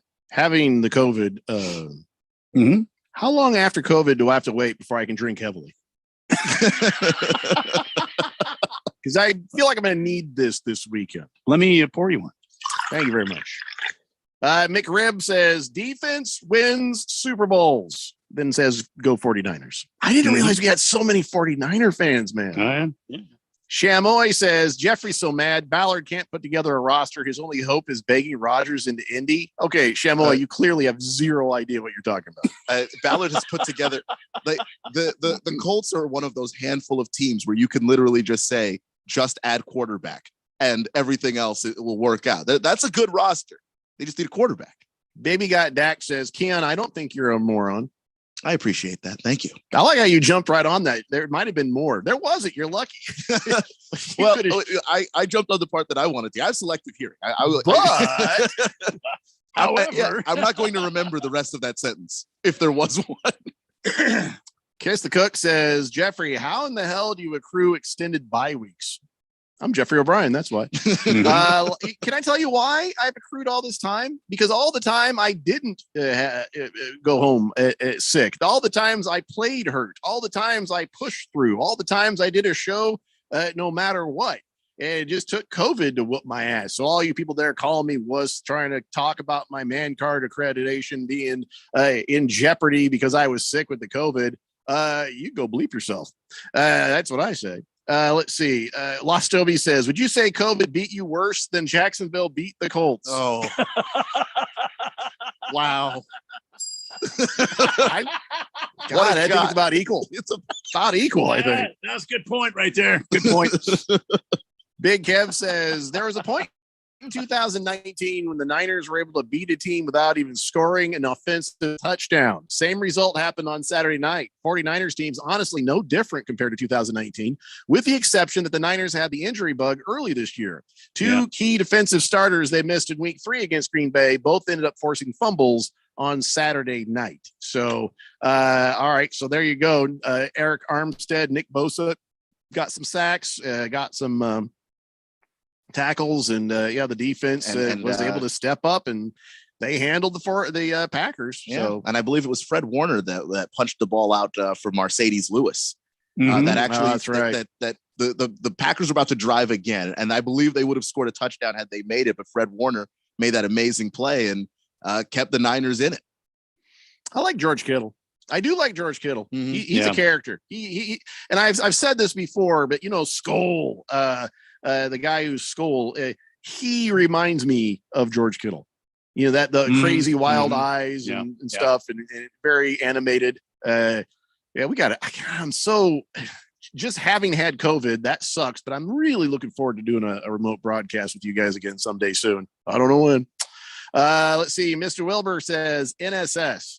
Niners still suck. Go Cardinals. Chamoy says, but 49ers don't have a quarterback. Seriously, you don't. But you don't. Have you seen him play, or is it just what are you watching? Let's see. What was his stat line for the game? Oh, you know what? He didn't have one. Some truly depressing and awful thing. Hold on, let me pull it up. I can't even find it on there. They didn't print it. I'm looking right through here. I can't see it. He was 11-19, 131 yards, and an interception. Wow. You got a quarterback. Yeah. Your coach doesn't trust him. He throws 19 passes in a I think he threw less passes the last time they beat the Packers too. But it's funny because you guys are laughing, but look at the final score. 13-10. They won. Doesn't matter what the quarterback's doing. They just seem to pull it out of their rear end every week. Yeah. They're one of 4 teams left. What can you possibly say to that? I just don't understand it. Can't say anything. Right? Bird says these Niner fans are coming out of the woods. Will we hear from them again when they lose next week? Probably, because they when the last time they lost and we laughed at them, they were still very much there. Chief Skull says, Jeffrey, my company just went to unlimited vacation this year. I wish I could say I've been there a long time, but I've been there a year. I don't understand that. Does that mean you don't have a job anymore? Is that what unlimited vacation means? No, that's called unemployment. Yeah, very confused. Sun Devil Niner Keon says Indy just needs a good quarterback. Jimmy might be available after the Super Bowl. I said good quarterback. Yeah, I don't want Jimmy Garoppolo. I just want you to be 100% clear. I said a good one. There's a long list of guys I'll take before Jimmy Garoppolo. Not just a guy with a pulse. A good quarterback. Bruno Baller says, hey guys, with the Barrett Jackson car auction in town this week, I was wondering if any of you ever attended. It sounds like it could be some fun. I've never been to one. I've not been to one, and I want to go. I've been watching those Mecum auto auctions. I want to go to one of theirs. But the Barrett Jackson, my thing is, do they let me touch the cars? Can I touch the cars? I feel like they won't let me touch the cars. Yeah, I don't know. In the preview areas, I don't think you can touch the cars, but it grows and grows and grows in size every year, Bruno Baller. I think you need to go to this Barrett Jackson car show. I think you should. I think that, they wouldn't be growing if it wasn't amazing. The historian says Garoppolo is the Trent Dilfer of the 49ers. Mm-hmm. Chief Skull says, LOL, nope, this year unlimited vacation. I'm gainfully employed. That's amazing. How much vacation can you take at a company that says unlimited vacation before they're like, okay, because of Chief Skull, it's no longer unlimited. Very curious about that. The kid where the teachers are like, hey, you're going to have a silent lunch if you can all be quiet. And there's one kid that won't stop talking. So thanks to Randy. Yep. You're welcome, guys. All right, we got to take a break. When we come back, let's talk about the other games that happened over the weekend. It's the Daily Blender here on 1580 The Fanatic. Finding the right person for the job isn't easy. Just ask someone who hired their personal trainer as a caterer. All right, folks, let's keep this line moving. You there with the tongs. Picking up one Duchess potato at a time will not cut it at my catering table. Drop and give me 50. But if you've got an insurance question, you can always count on your local Geico agent. They can bundle your policies, which could save you hundreds. Okay, this is what we call the wild mushroom and asparagus dip, and press. Come on, let's get those plates above your heads. For expert help with all your insurance needs, visit geico.com/local today. Your favorite radio station. And now you're up to date on the news. Stand by for weather and traffic right after this. It wakes you up, starts your day, and keeps you informed as well as entertained. You guys are absolutely the best. How do you like to work here? At The Fanatic, we're looking for commissioned sales reps to knock on doors, set up appointments, and extol the benefits of advertising with your favorite radio station. Send your resume to jobs at 1580thefanatic.com. There's a time to be fearful and a time to be calm. A time to be aggressive and a time to be conservative, especially when it comes to investing. You've heard the phrase, to everything there is a season and a time to every purpose. Hello, I'm Mo Ansari, president of Compact Asset Management. At Compact, we strive to provide you with the tools and experience it takes to be in the right place at the right time to grow and protect your hard-earned money. Call pound 250 on the cell phone and say talk to Mo, and let's check your goals together. You'll get a free portfolio review and risk analysis, and we'll focus on your investment strategies. Call pound 250 on your cell phone and say talk to Mo, or visit us online at compact.com. That's COMPAK.com. Compact Asset Management is a registered investment advisor, funds custodian, Fidelity Institutional Wealth Services, member FINRA, SIPC.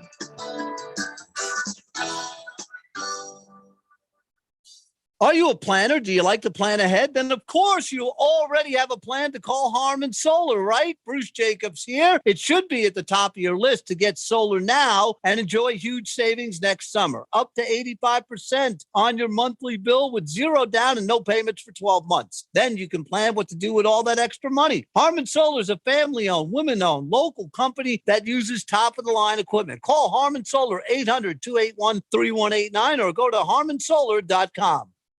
It's NFL playoff time. You know what time it is, baby. And your home to the NFL has you covered. Follow along with all the action, all the drama, all the glory of the NFL playoffs. That's not all. The Fanatic is your radio home of Super Bowl 56, live from LA. When it comes to the NFL playoffs and Super Bowl 56, we are your NFL playoffs headquarters. 1580 and 99.3. The Fanatic. It's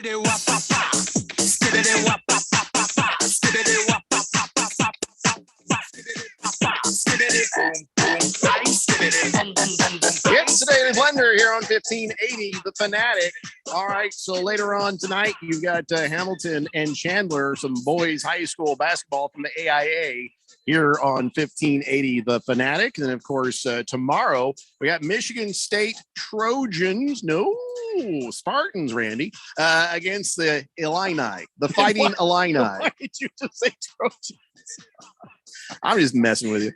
Well, you know who you're really messing with.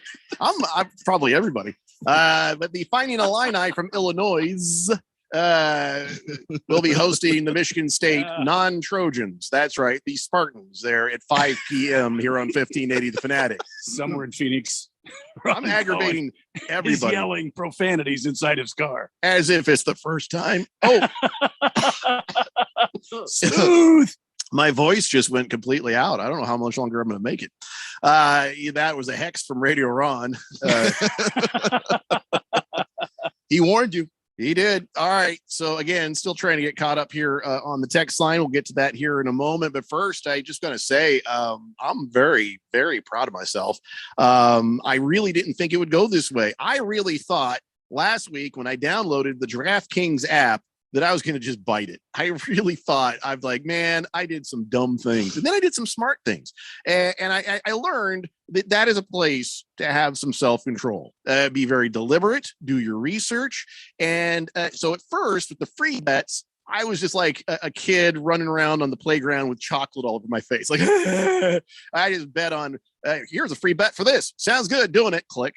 And I didn't think about what I was doing. So then I was like, okay, I need to do some real bets. And I did. I sat down, I looked at stuff. Oh, by the way, you can get DraftKings on your regular computer too. I find that way more helpful. I like doing like fantasy football on the actual computer, not on a phone. So of course with DraftKings, I like doing it on the computer, not as much on the phone. So I sat down, did a few things. And even though I wiped those free bets clean, I got nothing out of that. I'm still up like $50. I'm up $50. I won my first bet, and then I won a couple more on the way. And I'm like, wow. So again, it's always going to be different. There's no sure thing. And I'm going to be very disciplined. I'm going to be very deliberate. I'm going to be very considerate. I'm not going to bet with emotion. And if I bet and I lose my deposited investment, then I'm not doing anything more till the next time I'm allowed to put in some more money. See what I'm saying? I'm very excited about it, but also got to be very smart about it. And listen, they make it very easy for you to with a lot of the settings they have on DraftKings as well. So it's a safe, secure, reliable place to do your betting. Best of all, you can deposit and withdraw your cash whenever you want. So you're not like, oh, geez, I need that money back. Well, sorry, this is only for betting now. Nope, you can get it back if you need it. Anyways, listen, we got 2 big games coming up this weekend. And they're going to have some special deals. So what you got to do is get yourself the DraftKings app and, get on there. Use promo code BET1580. You'll get 56-1 odds on any NFL team bet you make. $5 to win $280 in free bets if your team wins. Promo code BET1580. Get on over to DraftKings Sportsbook. It's the official sports betting partner of the NFL. Remember, you got to be 21 years or older. This is for Arizona residents only. Gambling problem? Well, call 1-800-NEXT-STEP. And remember, what I'm talking about is for new customers only. Bet 1580. Eligibility restrictions apply. See DraftKings.com/sportsbook for details. So there you go. And Randy, I also am up on my FanDuel account too. Hey, there you go. Not as much, but I'm still up on it. All right. How did you do this weekend with your bets? I didn't place any bets this weekend. I got stuck doing something. I got to figure out. I got to reschedule and place some time so I can sit down in front of the app and figure what I want to do. I should have put $5 on the 49ers. Yeah, because you nailed it with what you said about them last week. So yeah. How about you, Keon? How you doing there with your gambling? I'm doing okay. I didn't bet last weekend because I was so unsure about all the games. Boy, I was sure the Packers were going to win. I was sure the Buccaneers were going to win. That's what I blew my free bets on. So, but I guess that's smart. If you're not sure, when in doubt, don't. Yeah, that's kind of been my strategy with it. So I felt more confident about the Packers, and I would have lost. I would have lost that one. So yeah, I ended up not being sure enough to pull the trigger on anything. Is this the point where we're supposed to do the 4 downs? Is that when we were going to do it? Is now, or are we doing that? When are we doing that? No, now is the time. Now's the time. It's the time for 4 downs on the hot seat with Keon Rose. I suppose. Brian did there. Yeah. I had COVID. That's very good. Yeah. That's as clever as you get right after COVID. Yeah. Good for you, Jeffrey, my buddy. Good for you. Hi. Oh, Randy just wants to give you a little pat on the head. Here it is. We're just going to go ahead and get right to it. First down. Which of the conference title game or the divisional game, sorry, was the biggest surprise for you? Well, clearly the 49ers beating the Packers. That just, I don't care what happened earlier in the season. That was the biggest surprise for me, man. How about you, Randy? The way Los Angeles beat the Tampa Bay Buccaneers. I mean, early on until the fourth quarter, they had everything covered. They were celebrating on the sidelines, which I found absolutely hilarious that they would be celebrating, reminiscent of the Atlanta Falcons celebrating on the Packers at halftime, the win that they hadn't yet accomplished. And then the looks as Tampa Bay came back. I was surprised the way Los Angeles dominated Tampa Bay, at least for 3 quarters. I'm gonna go Bills Chiefs. I was surprised by that game. I did pick the Chiefs to win that game, but just the fact that wound up being a heavyweight fight coming down to the wire. That was so good. We were talking about these two teams as teams we didn't trust all year long. Yeah. And then for them to go out and put a performance like that, I thought that game was the most surprising to me this weekend. And we do talk about the game here in a little bit. I know we're going to be forced to have the overtime rules discussion. Not looking forward to that, but go ahead, Kim. Yeah, well, second down, we are going to sort of have the overtime rules discussion. No, because we've got the worst rule that the NFL has that should probably be changed this offseason. Are we doing overtime rule, or are you bigger into changing that taunting rule, which has been also very stupid? Well, the taunting rule, I understand from some point of that. It's about respecting your fellow competitor. So I get that to a certain degree. But it's the no fun league for a reason. And a glaring mistake is the way they do overtimes. I sure would like to see that rule revamped and perhaps make it like college football, especially in the playoff season. You can ill afford to have a team walk off with a victory without giving the other competitors an opportunity to compete. Oh, so they didn't get to put their defense in the field. Is that what you just said? They had didn't their have defense on the field. Well, then the other team had a chance. And so I've never understood that argument about not letting the other team's offense have a chance. Your defense has a chance to stop the bad guys. And if you don't, well, guess what? You've lost the game. I don't have a problem with the overtime rule the way it is. A lot of people who lose have a problem with the overtime rule the way it is. But I'll tell you what, the taunting rule is ridiculous. It's just gotten silly. Tom Brady got taunting after he got a bloodied lip, and he turned around to Hockey Lee, and he's like, "What the hell, man?" We didn't say what the hell, but you know what I'm saying. And but then you're not consistent. Here goes Hill running down, giving the peace signal as he was getting a touchdown. Everyone in the stadium saw him do it. Yeah, and there's no way 2 or 3 refs didn't see him do that. The taunting rule is pointless. You want to change overtime, that's fine. But I think the worst rule is the taunting rule, where guys who weren't even doing anything specific get busted. They do their flex that they do, and they happen to be pointing the wrong direction when they do it. They're getting a taunting call. Horrible. You know what you need to do with that? Get rid of the rule. Get rid of the flag. Get rid of that part. Find them after the fact. People will be less likely to do that stuff if you come at them with money. That way, you as a reasonable human being can say, was he taunting that guy? No, I'm looking at the video. Looks like he's just flexing. He's just celebrating. No, he's cool. But a guy in the heat of the moment, a ref, throws the flag willy-nilly, and then it costs people a game. It shouldn't cost anybody a penalty. It should be a fine if you want to. But yeah, the taunting rule as it is got to go. Yeah, it's a really bad rule, and I almost wanted to say the taunting rule, but the overtime rule to me is absolutely ridiculous. When you put your defense out there in overtime, it is when they are the most gassed. It's when they're the most winded. And so here's the thing. Like, the stat that I saw on this was, since the overtime rule got revamped in 2012, there have been 11 games in overtime in the postseason. 10 have been won by the team that won the coin toss. It's 10-1 for teams that have won the coin toss in that overtime period. There's something off about that. And I think you had a whole 60 minutes to not have to flip a coin. If you can't do it in 60, you get what you get with the coin toss. This is where I'm agreeing with Randy to a degree, that in the playoffs, you have the best of the best. The margins are even thinner. Sometimes 60 minutes is not enough time to beat Patrick Mahomes and the Chiefs, and you go into better.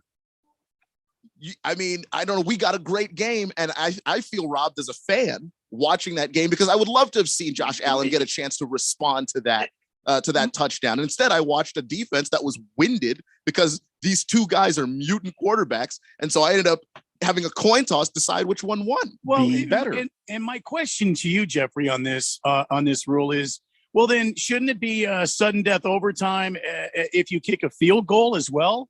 Why have a team go down and score a touchdown and make it sudden death? But if you kick a field goal, you give the other team the opportunity. Because I guess that's what I'm kicking arguing. the field goal is easier. Getting into a position to kick a field goal is easier than getting all the way down and getting the touchdown. Yeah, but I think be that's the way better. they I see mean, that. if your defense stops them, they stop them. And if No, you're I able to agree. go down and kick Listen, field goal, then the game should be over. I don't care if you guys want to change the overtime rules. Go on ahead. I don't think it should change anything, and I don't think we need to do it because it's not fair. They didn't get a chance. I don't agree with any of that. The question was, what was the worst rule? And I say it's the taunting one is worse than overtime. Yeah, I want everybody to be happy. Guess what happens though? We changed the overtime rule. Next thing you know, we're having a big old argument about that too. Nobody argues in college football. Like that's the thing that like people say that, but I've watched a lot of college football and no one has ever said, boy, that sure feels unfair. You know why? Because we all got a chance to do this and we weren't good enough. They finally beat us. Like you absolutely, especially in football where the sample 60 damn minutes win the game. It's a small sample size sport. The more opportunities you get to pick the right team, the team that actually is better, I think you got to do that. But let's move on to third down. All right. We got some text about all this, but we'll come back around to them. Which player or team for you had the worst performance this weekend? Player or team. Doesn't have to be necessarily. Stephon Diggs. He was just not even there. But I mean, I guess I can't blame him if they can't get the ball to him. Yeah, but they can't throw the ball to him. But but then again, the Bills had a crap ton of offense. I guess he was just double covered or something. Other receivers on the team did pretty well. So that was the one that was the most surprising. But as far as worst performance goes, I'm going to say the offensive line for the Bengals, but they won. Gee whiz. I don't know.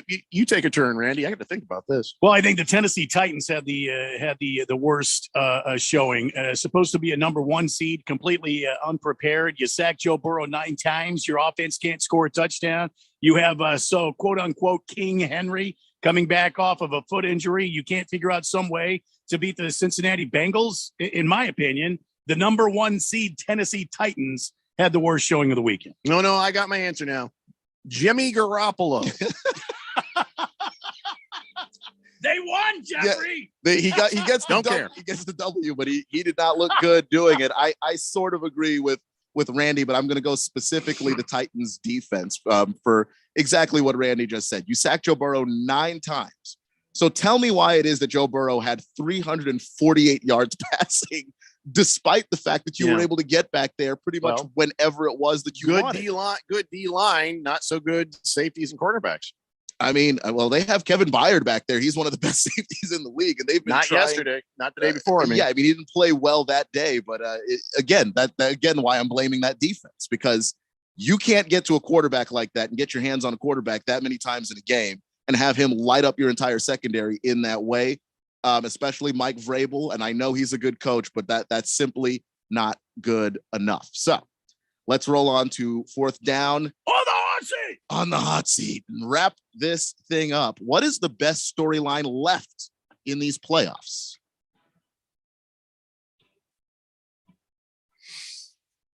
Because I mean, you got the Bengals. It's your turn, Randy. Oh, it's my turn. You got the Bengals. Okay. You've got the Niners and where they've come from this season.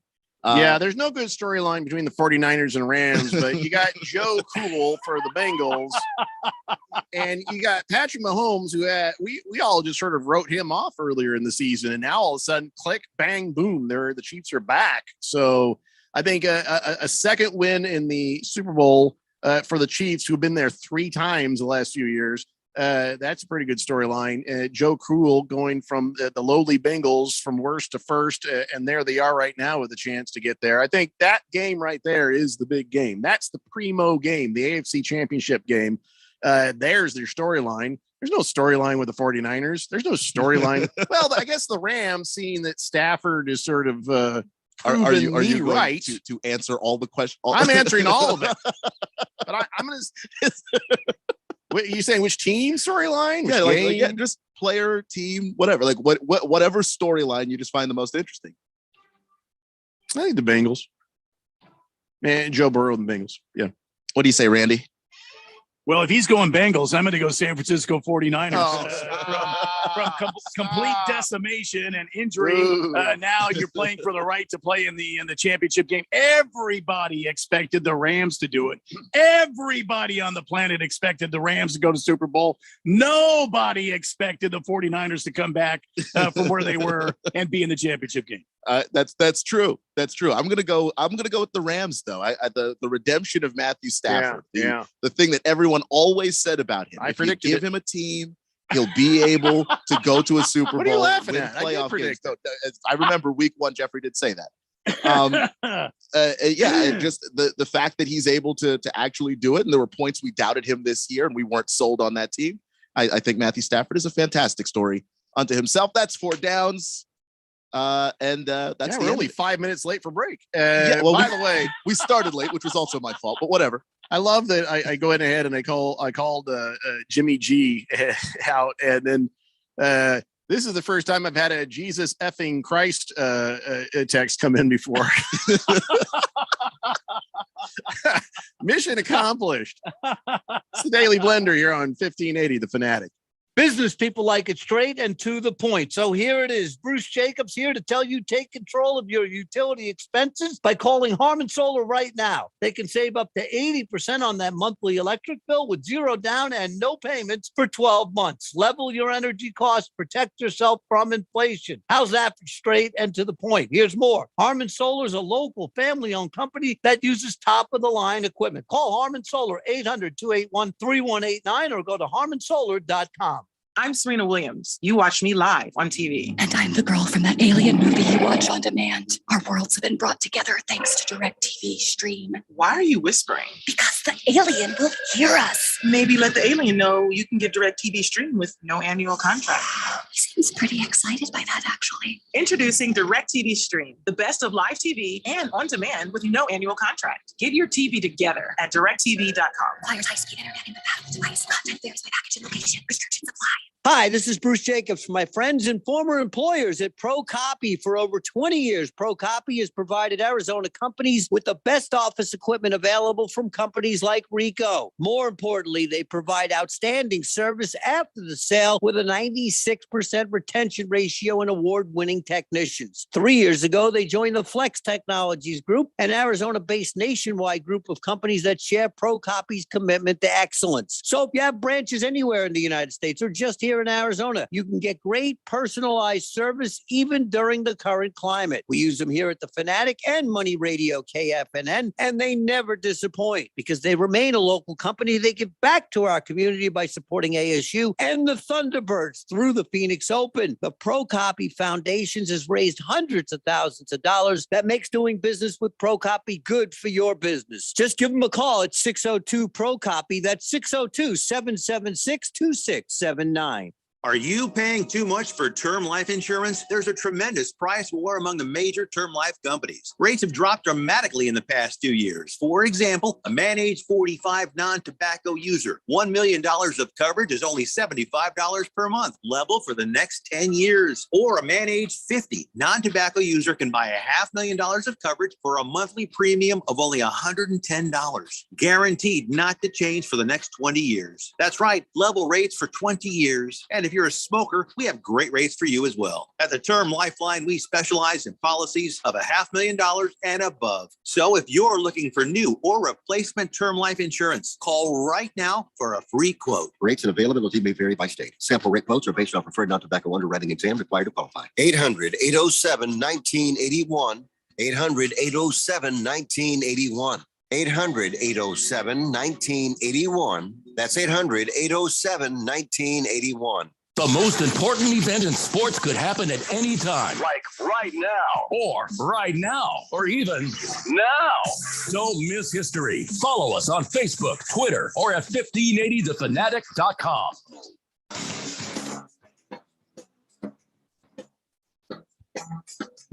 Welcome back to the Daily Blender on this Monday, day after just all the crazy football action we had this past weekend. The divisional round was absolutely amazing. Playoffs are certainly in full gear, and everyone can get in on the action with a risk-free bet on FanDuel Sportsbook. Doesn't matter if you're new to FanDuel or already have an account. All customers can get $10 back if your same game parlay doesn't win. What that means is, if you're new to betting, you bet on a game, and then you put different bets on that game. So, for example, we were talking about Jimmy Garoppolo. He only had 130. So let's say you put money down that Jimmy will have more than 100 yards passing, and Deebo Samuel will have 100 yards combined rushing and receiving, and the team will score X amount of points. You put that in that same game parlay, and you could win, or maybe it doesn't win. You're still going to get $10 back, and that goes right into your account. You also have got to love the fact that FanDuel is the market leader, America's #1 sports book. Easy to use, easy to place your bet, fast payouts as little as 24 hours, legitimate official sports betting partner of the NFL.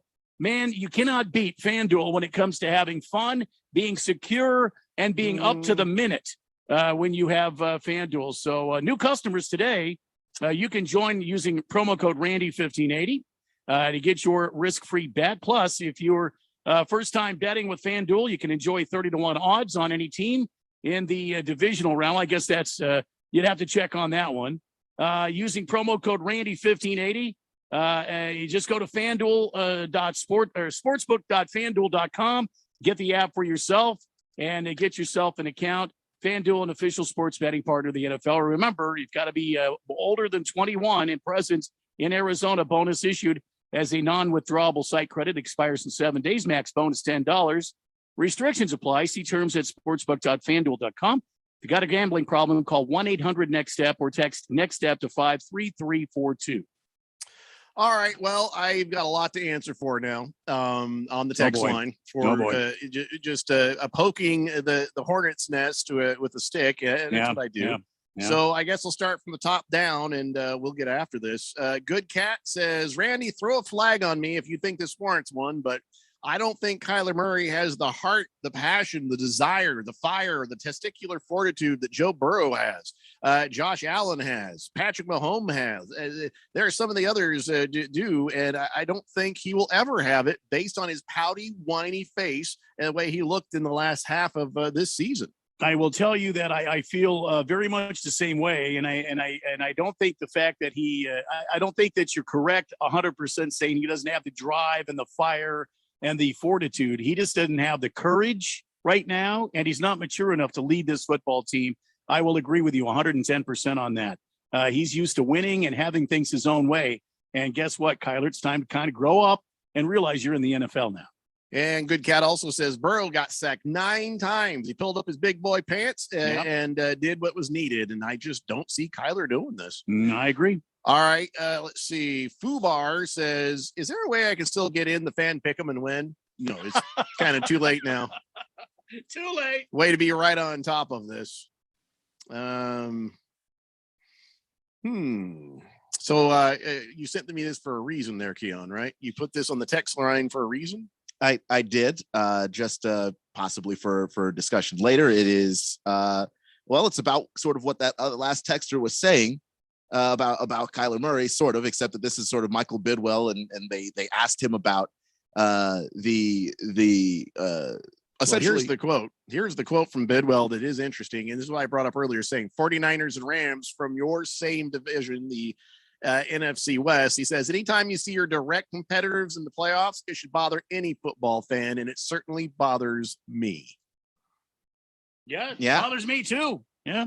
And that's the guy that has the control right there. That's the owner of the team. So whatever the tense conversation that they are supposed to have had, Keim and Kingsbury and Bidwell, whenever the dust settles on that, I'd love to hear what they talked about as far as improvements go. Kiss the Cook says, Jeffrey, I think you attended the Michelle Tafoya School of How to Finagle Bi-Week Vacations, but I agree with you. As professionals, you play 60 minutes to get the job done. They changed the overtime rule in 2012 for a reason. Before, owners didn't think it was fair to lose a game with a field goal, which is why they implemented the first touchdown rule. Same rule that ended the Chiefs season last year is the same rule they won it by this year. Yeah, I mean, I understand that, and I understand playing 60 minutes, but I think this is an extraordinary game that we missed out on some more extraordinary football. I mean, these guys were going back and forth in the fourth quarter alone. Wasn't it something like 40 points were scored? Yeah, it was crazy. But again, no, these are the rules. So if you can't get it done in 60 minutes, you can't stop them when you lose the coin flip in overtime. Well, so then you're saying that it all comes down to a coin flip. If both teams can't get it done in 60 minutes, it didn't come down to a coin flip. Well, it came down to a coin flip. They got the ball first. If your defense can't do its job, you just lost the game. Yeah, but your defense, as referenced by the fact that teams in overtime in the playoffs, all these people win going, the coin flop.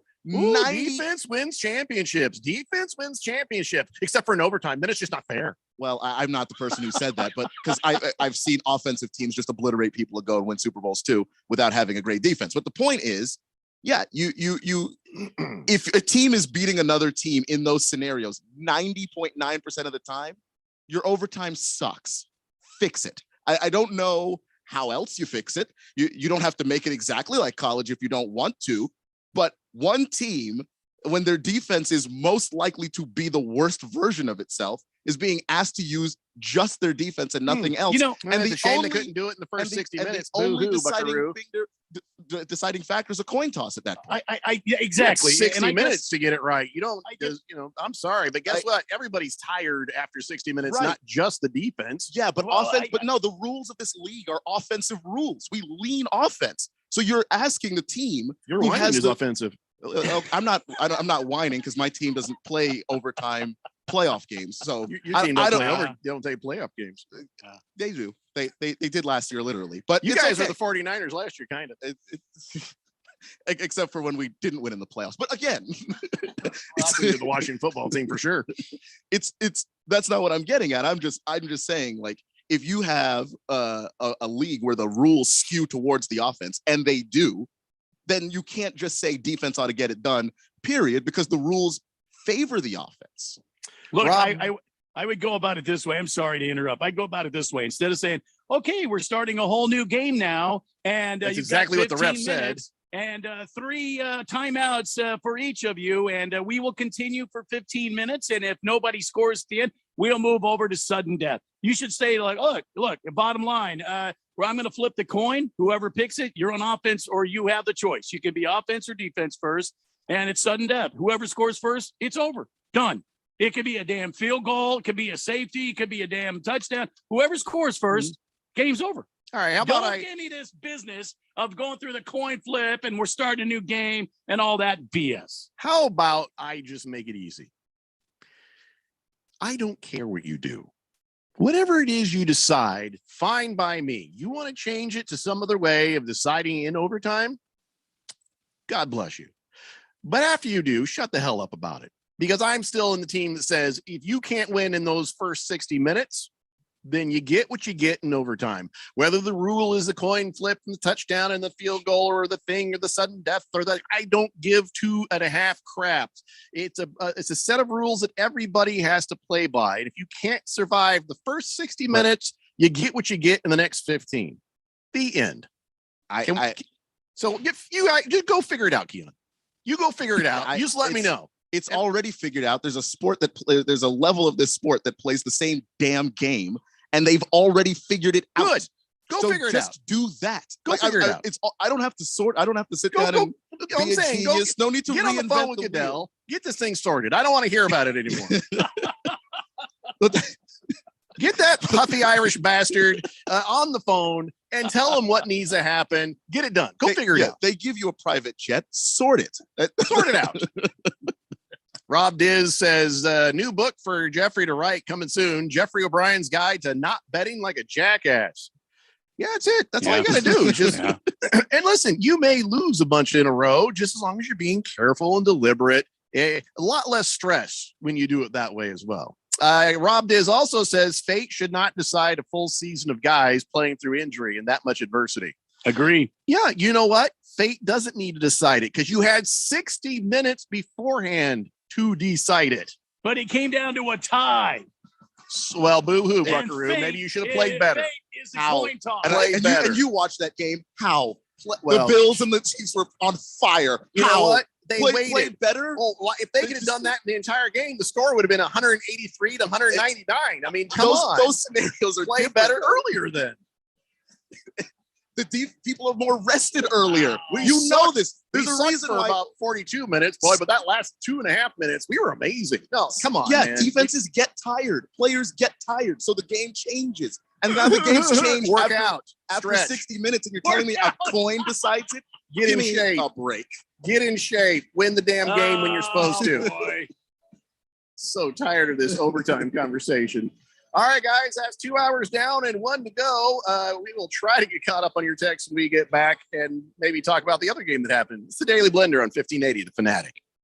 Hi, this is Bruce Jacobs from my friends and former employers at ProCopy. For over 20 years, ProCopy has provided Arizona companies with the best office equipment available from companies like Ricoh. More importantly, they provide outstanding service after the sale with a 96% retention ratio and award-winning technicians. 3 years ago, they joined the Flex Technologies Group, an Arizona-based nationwide group of companies that share ProCopy's commitment to excellence. So if you have branches anywhere in the United States or just here in Arizona, you can get great personalized service even during the current climate. We use them here at the Fanatic and Money Radio KFNN, and they never disappoint because they remain a local company. They give back to our community by supporting ASU and the Thunderbirds through the Phoenix Open. The ProCopy Foundations has raised hundreds of thousands of dollars. That makes doing business with ProCopy good for your business. Just give them a call at 602-ProCopy. That's 602-776-2679. Seems like everything is going electric these days. Electric cars, electric trucks. But what you save on gas, you pay for with that electric bill. With all these things being plugged into your house, wouldn't it be nice to save up to 85% on your monthly electric bill? Well, you can do that with zero down and no payments for 12 months. Call Harmon Solar. Harmon Solar is a family-owned, woman-owned local company that uses top-of-the-line equipment. Call Harmon Solar, 800-281-3189. That's 800-281-3189. Or go to harmonsolar.com. Cyber criminals are out to steal your information. Hackers profit by stealing your confidential, financial, medical, and corporate intellectual property. Privacy Lock is the industry's leading cybersecurity solution for Windows-based computers. What most Windows-based users don't realize is how vulnerable they are to attack, be it through the keyboard, camera, microphone, speakers, or even clipboard. Privacy Lock is the only solution on the market that locks down your camera, your microphone, your speakers, your keyboard, your clipboard, and even prevents screen scraping spyware. For over 20 years, Strikeforce Technologies has been a leader in proactive cybersecurity solutions for consumers, small to mid-sized businesses, and enterprise companies. The best way to stop hackers from stealing your privacy and data is to prevent it in the first place with the industry's most secure endpoint protection solution, Privacy Lock from Strikeforce Technologies. Go to privacylock.com and use promo code RADIO to get an additional 15% off. This offer is only good until the end of January. Go to privacylock.com now. Distracted driving is dangerous, Arizona. When you pick up your phone to send a text message, you're putting lives at risk. When you pick up your phone to take a call, you're putting lives at risk. When you pick up your phone to check an email, you're putting lives at risk. And now, when you pick up your phone while driving, it's also against the law in Arizona. Don't get a ticket. Don't pick up your phone. Sponsored by Arizona Chapter National Safety Council and Governor's Office of Highway Safety. KQFN Tempe. Also transmitting on K25CD Phoenix at 99.3 FM. And K24EU Fountain Hills at 95.9 FM. It's time for the third hour. All right, people, settle down because it's time. Time for what? Showtime. When does it start? Right now. 3, 2, 1. Let's get on with the show. Let's do it.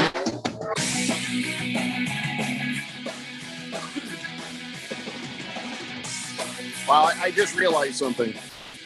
We've only What's talked that? about 2 of the 4 games from yesterday. We still have 2 games left to go. Hey, everybody, it's 5 o'clock here on the Daily Blender. I'm your good friend, your radio pal, Jeffrey O'Brien, alongside Randy White. We got Keon Rose in the control room, and you guys are on the Fanatic text line, 888-368-1580, as we broadcast live in the Harman Solar Studio in Scottsdale. And, this has been one of them kind of shows, hasn't it? Boy, I tell you what, it was... Although, I mean, it was sad to see my picks were obliterated, but it was a fun weekend of football. I was a little worried on Saturday. Saturday's games were just god awful till the end, but yesterday, holy moly, with the Rams and the Buccaneers, that's a game. I think everybody was talking about how the Bills Chiefs, it wasn't for the ages. Damn, Tom Brady about Atlanta Falconed the Rams, and that was tight. That was close. That was it was a lot of fun to watch. Sucked that none of our teams were in there, but it was a lot of fun to watch. Rams did everything they could to try to lose that game. And that actually, to me, just makes the Atlanta loss worse. That the extra effort it takes to really blow one of those games. Yeah, it's something special when you can pull that off. Well, it was. There's no doubt Tom Brady is still something special. What happened in that game? Why the Buccaneers? Why were they so sloth-like in the beginning, and why could they not push it the rest of the way in the end? What happened in that game? Don't know. I think Los Angeles went into the game with a game plan, and they executed the game plan perfectly, and they met the challenge of the Tampa Bay Buccaneers, who. I mean, in my opinion, a lot of different places, Ndamukong Suh, Jason Pierre-Paul, some of these guys are long in the tooth. They're getting older. They're not as fast or as dominant as they once were. And that Los Angeles offensive line have played together for quite some time, and they're very good. And they were able to protect Matthew Stafford. And I think the big indicator that Los Angeles was prepared, Matthew Stafford did not throw an interception. And I think everybody focuses on that, but I think that was huge for this team. But he also didn't do much at all in the third and fourth quarter. Remember, halftime score, 27-3. That means in the next half, the Buccaneers scored 24 points and the Rams scored 3. Yep. So, whatever was happening in the first half wasn't happening in the second half. So big adjustments made by the coaching staff, Bruce Arians and his offensive coordinators, and that coaching staff deserve a lot of credit. And, oh, by the way, you got one Tom Brady who's got a lot of experience in these playoff games and knows how to make adjustments. Go ahead, Keon. Sorry. Yeah, I was just saying that whether you believe he was the Jets stint with him was real or not, there's a reason why Todd Bowles is getting head coach consideration right now. Yeah, I hate that. I hate when coordinators leave a good team because I'm always scared now. That means that team's going to stink. I don't remember who texted it in, but you are right. No, Tom Brady did not get a taunting call. I remember hearing it called a taunting call on TV, but you're absolutely correct. It was not taunting. It was unsportsmanlike conduct. But really, come on, Hockey Lee. He's upset because he took a blow to the head.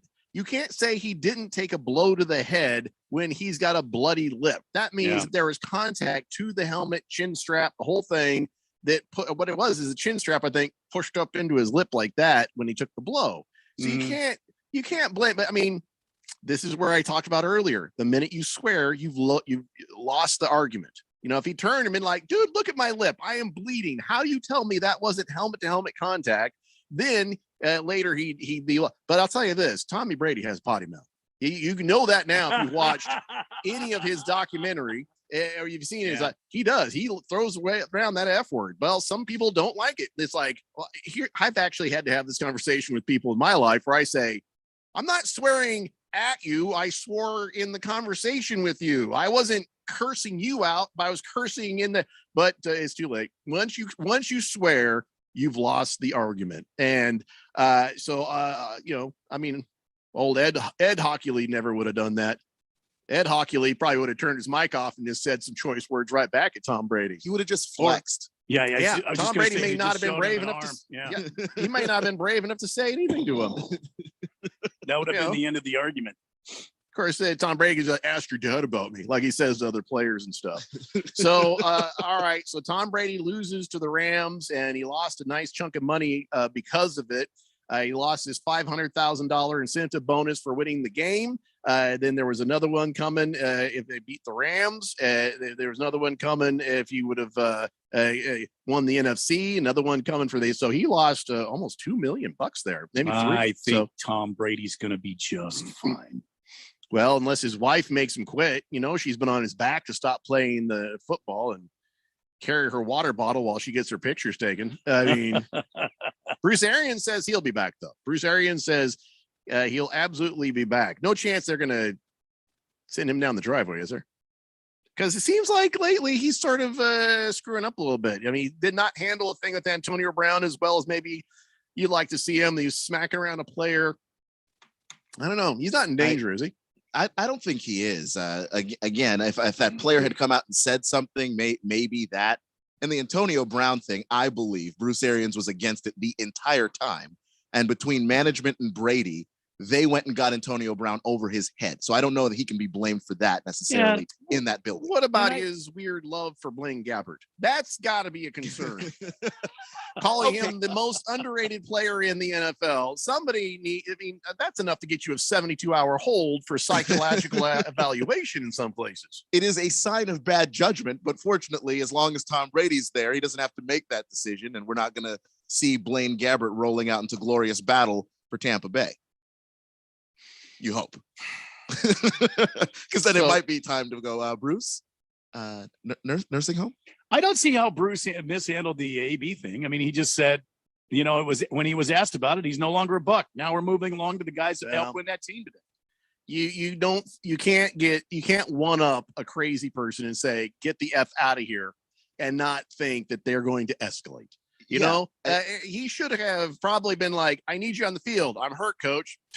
And then just turn around and just forgot he existed. This is what Bruce Arians generally would have done with anybody else. But I think what it was is he was pissed off. He knew that he was complaining that he didn't get enough targets, that Antonio Brown was complaining the ball wasn't coming to him enough. So he went from complaining about that to when they said, okay, get in there. He's like, no, my ankle hurts. Oh, baloney. It's probably what Bruce Arians was thinking. And it was just like, you know what? I've had enough of your crap. Get out of here. So you can't blame Bruce Arians for that. But on the surface, didn't look great, followed by smacking a player on the head. That didn't look great, although I'm for it, but whatever. So, yeah, Tom Brady gets to take all the time he needs, according to Bruce Arians, in deciding if he's going to come back. He's coming back, guys.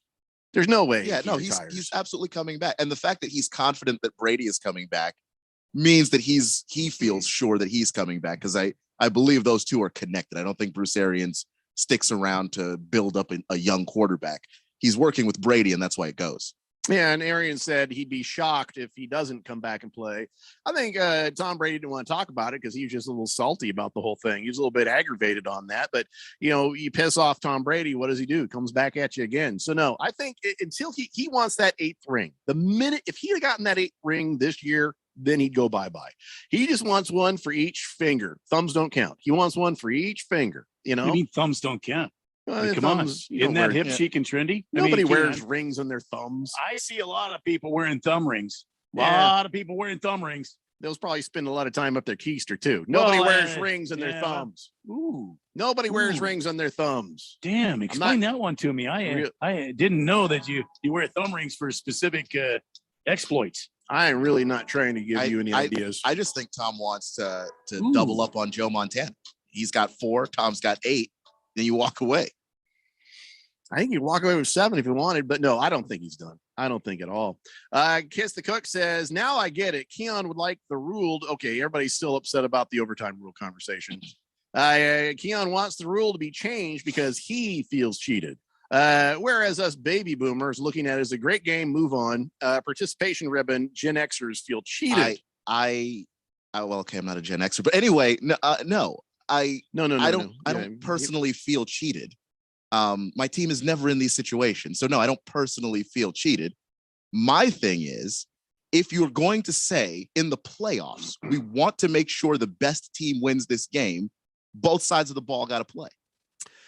Respect, Hefty Lefty. Bill Russell does wear rings on his thumbs, but that's only to show you that he can. He's not walking around with those things on his thumbs, but that man deserves it. Yes. Excuse me. Hefty Lefty says, screw Patrick Mahomes. That speed walking, penguin stepping, Kermit voice little bleep. Sorry, that is 100% just 13 straight games worth of salty bitterness coming out of this Broncos fan right here. Oh, man. Boogie says, hey, Randy, Keon, fourth dimension. Hey, Jeffrey, did the Rams beat Tampa Bay? Was I right? Barely. Nope. I'm just going to keep saying like, because he said the same thing on Twitter. And my response was no. Screaming Eagle says, good afternoon, gentlemen. I was going to comment about the overtime rule, but you guys have hashed that one into the ground. Instead, let me say how remarkable it was for the other 3 games to all be decided by a walk-off field goal. I thought that was amazing. And had the Bills won, that would have been another 3-point game too. Let me tell you something. I will never stop feeling this way. I don't care if Jim Rome disagrees with me and says it's a bad take. Kickers are not football players. I'm more aggravated by games being decided by field goals than I am about the overtime rule. That's, but hey, both are part of the game. Just accept it. Just accept it.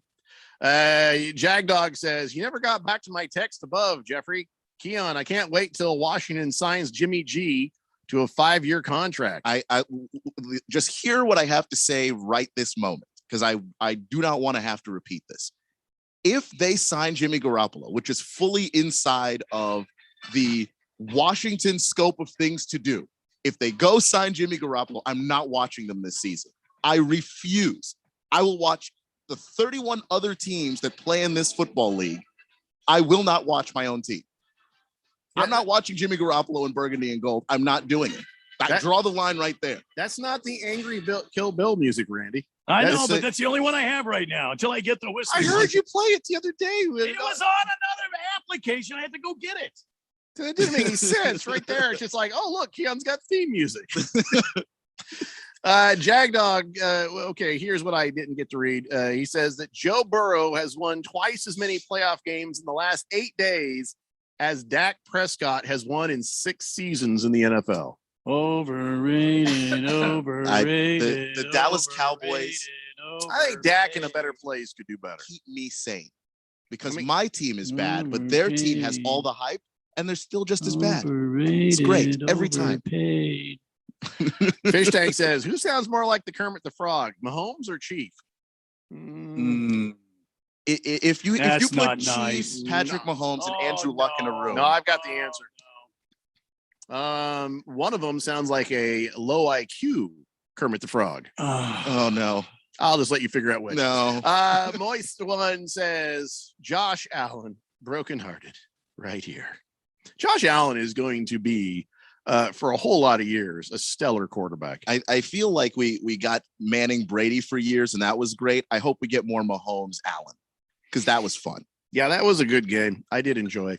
Let's see. Ukla says Ballard picks quarterbacks pretty much like Elway did. No, it's Ballard didn't choose Carson Wentz. Ballard didn't choose Phillip Rivers. That was all heavily influenced by Frank Reich. If Chris Ballard has the chance, he'll pick a good one. Blissful Hayes says if the Colts were smart, they would have give Carson Wentz a long-term max contract. You're so funny. Keon, will you feel the same way if about Jimmy G if he goes on to win the Super Bowl? Yes, because that defense will have dragged him there for the same reason we don't feel that way about Trent Dilfer. Like, we know that Ravens defense in 2000 is an all-time defense, and that's why Trent Dilfer has a Super Bowl ring. If Jimmy G wins the Super Bowl, it will be because of Fred Warner and Nick Bosa and all of the guys on that defense and Deebo Samuel, or because everyone on the AFC team gets COVID. That's how Jimmy G wins the Super Bowl. A COVID protocol ball. That's it. That's it. That's a forfeit. You win, 49ers. Big Kev says, Keon, plot twist. Niners trade Jimmy G to Washington for whatever. Washington wins 13 regular season games. They win the NFC East, and he makes a run to the NFC Championship. Do you watch them? If they somehow make the playoffs, I guess I'll watch them. But Keon is such a liar. He's watching 8 games in. It doesn't even No. matter what's happening. He will watch. No, that's not You true. are so full of crap. Jimmy Garoppolo. No, listen. Is that where you draw the line as Yes. a Washington football team fan? Of course it is. With because everything that's happened with your horrible ownership and all the scandals and everything in the name and Yeah. years of racist Because- caricaturisms. And well, that's hold it. on. They The- brought Jimmy G in. I'm out. The racist caricature was not Washington. So I don't know about that. Don't say that. That's not true. However, The Redskins? yeah, that was a listen. There's more to the history there, but Okay, moniker. How's that? but no, what the intent of the name was not originally racist. But of course, there are groups that were like, yeah, no, this is racist. Stop using it, and they should have done that. Through most of my life, I was a kid. I did not know better. So as I got older, I was like, okay, I'm listening and I'm understanding, and I realize where people are coming from.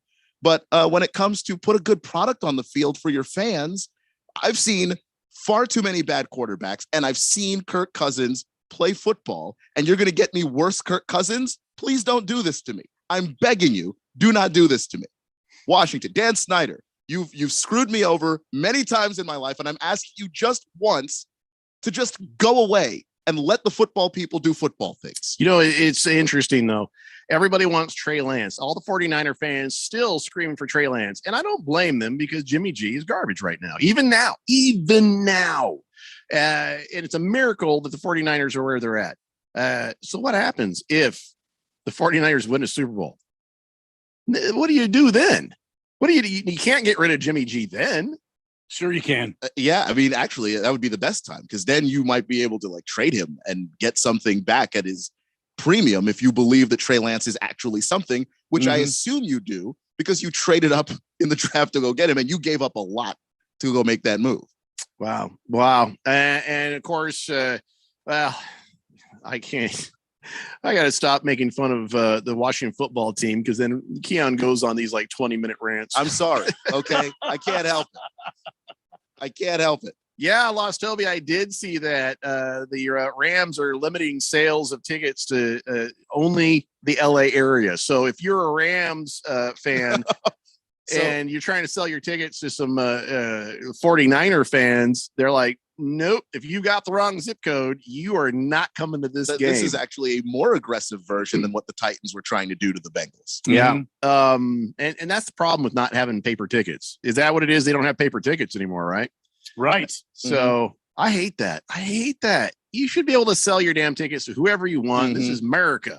And if you're trying to make some money on this, that's makes me sad. Yeah. I mean, if your fan base sees the money as better than the game, that's on your fan base. But they should be able to do it if they want. I would give up one game a year to pay for my season tickets. Hell yeah, I would. And that certainly probably could get you that kind of money this time around. But then again, if I'm the fan, I'm going to that championship game. So this is a playoff game, not a regular season game. So these don't affect your you have first dibs on buying playoff tickets for your seats. That doesn't mean you have them. This is all open right here. King of Kittens says Larry Fitzgerald has been named executive committee chairman for the Super Bowl, which will be held next at Glendale at Cardinal Stadium for LVII. How about that? Cool, man. Yeah, I don't think he wanted to retire. I think he just was like, yeah, I can't work under these conditions. Niner 1680 says, I'm fine with Jimmy G. He wins. Look at the record with him or without him. I can look at his stat line and tell you that that's irrelevant. Yeah, but the record with him, Jimmy, look, I bag on Jimmy a lot, but he's not the worst quarterback I've ever seen. But the without him is Nick Mullins. The without him is a bunch of other dudes that play worse. So no, that doesn't vindicate Jimmy Garoppolo of anything. Horn Ninja says, happy Monday, gents. Bang, bang, Niner gang. That's a text from an hour ago. That shows you how backed up we are on the text line. Wow. Watermelon says, good afternoon, Blender crew. I have gone to Barrett Jackson, and it is a lot of fun. Acquaintance of mine auctioned off a 55 Chevy Apache 4x4 pickup. That part was super fun. Let's see. Yeah, if I'm walking around with a wad of cash, I'm a dangerous man at any auto auction. Fighting Wampa says, okay, why are you quoting Nickelback lines? Definitely not reading that. Choro says the taunting rule is ass. Okay. Yeah, agreed. Chief Skull says the Rams smacked the Bucks in the mouth. Literally, look at Dick Brady's lip right there. If he was the Cardinals, they would have lost the Bucks because they're built to bust anyone in the mouth. They're not. They're built to hand out Girl Scout cookies. They need to get tougher. Gorilla Toe says, how does the defense get tired, but the offense doesn't? I've been hearing it for years, and I need to understand. Yeah, that's what I said earlier. I agree. Well, because the defense, I personally believe that more parts of the defense do little bit more running, but also there's just, again, the rules are geared towards having a defense, like just the rules are geared towards having a good offense. The rules are geared towards protect the quarterback, protect wide receivers, protect, like you have less protection as a defensive player. Look, don't go out and say it's a 15-minute quarter. Go out and say this is sudden death. Whoever scores first wins. And then I have no problem with it. Don't go out there and say it's a full quarter and then whoever scores a touchdown wins. See, that's BS. That has the whole wrong psychology about everything. It's the wrong wording, but it figures. It's the NFL. Last Optimist says, I want to keep both rules. Just leave them alone. College overtime rules are dumb. I just want to see if Keon's brain would explode on that one. It doesn't have to explode. I just disagree. College overtime rules have been awesome. Some of the best games I've ever watched involve those college overtime rules. Whereas I am an NFL fan and I get less football for my money. Yeah, whatever. A-Wings 22 says, 49ers won that game at the end of the first half, gave up awful defensively, played long pass, then blocked a field goal. I don't know what he's saying. Historian says, I agree with Mr. O'Brien. Losing team had 4 quarters to win the game. Losing team failed. Simple as that. Best storyline. So did the winning team. That's the problem. The best storyline is the Cardinals won't lose again this season. That seemed rude. That there's it's true for most of the teams in the league. 28 teams, that's true for. But so many texts, so little time. We got one more game to talk about. Let's do that when we come back. It's the Daily Blender here on 1580 The Fanatic. This is Brent Musburger's Action Update on 1580 and 99.3 The Fanatic. Heads up, sports bettors. Right now, you can try VSiN All Access free for 30 days with no credit card required. Visit vsin.com/free month to sign up now. The NFC Championship is an all NFC West matchup. 49ers and Rams are going to play against each other in Los Angeles. Rams have opened up as a 3.5-point favorite, over under at 46.5. A couple notable basketball games tonight. First off, in the NBA, Phoenix is sitting as a 9.5-point favorite as they play host to the Utah Jazz, over under at 221. Suns are 36-9. Jazz are 30-17. Pac-12 basketball, Arizona State at USC tonight. USC sitting as a 12-point favorite, over under at 134. For the latest odds all the time, visit vsin.com. I'm Matt Pauley on Arizona's sports betting station, 1580 The Fanatic. It's the NFL playoffs, and DraftKings Sportsbook, an official sports betting partner of the NFL, is celebrating. Counting down to Super Bowl 56, new customers can get 56-1 odds on any team. Bet just $5 and get $280 in free bets if your team wins. Not a new customer? You can still get in on the action of the divisional round with same-game parlays. Combine multiple bets from the same game for a bigger payout. The more legs you add, the more money you can win. Best of all, you can deposit and withdraw your cash whenever you want. Download the DraftKings Sportsbook app and use code BET1580. Get 56-1 odds on any NFL team. Bet just $5 and win $280 in free bets if your team wins. That's code BET1580 at DraftKings Sportsbook. 21 and over. Arizona only. Gambling problem? 1-800-NEXT-STEP. New customers only. Eligibility restrictions apply. See DraftKings.com/sportsbook for details. There's no doubt that Harman Solar can save you up to 85% on your monthly electric bill. That's a fact. Bruce Jacobs here. But did you know it's possible to get solar for $0 down and no payments for 12 months? You can lease, finance, or even purchase outright. They have plans that fit everybody. Harman Solar is a family-owned, woman-owned local company that uses top-of-the-line equipment. Call Harman Solar at 800-281-3189. That's 800-281-3189, or go to harmansolar.com.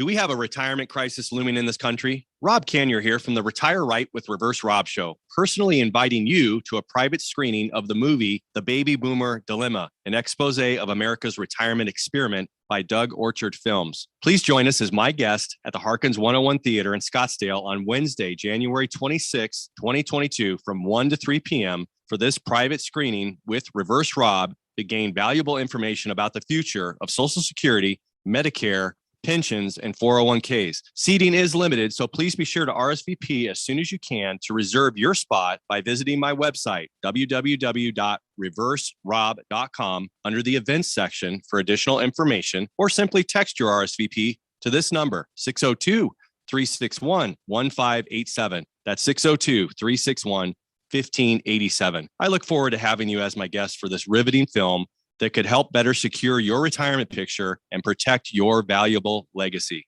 The NFL playoffs are in full go mode.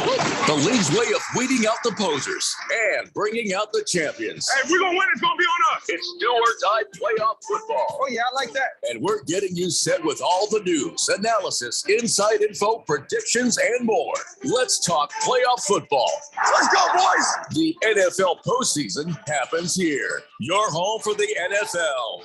1580 and 99.3. The Fanatic.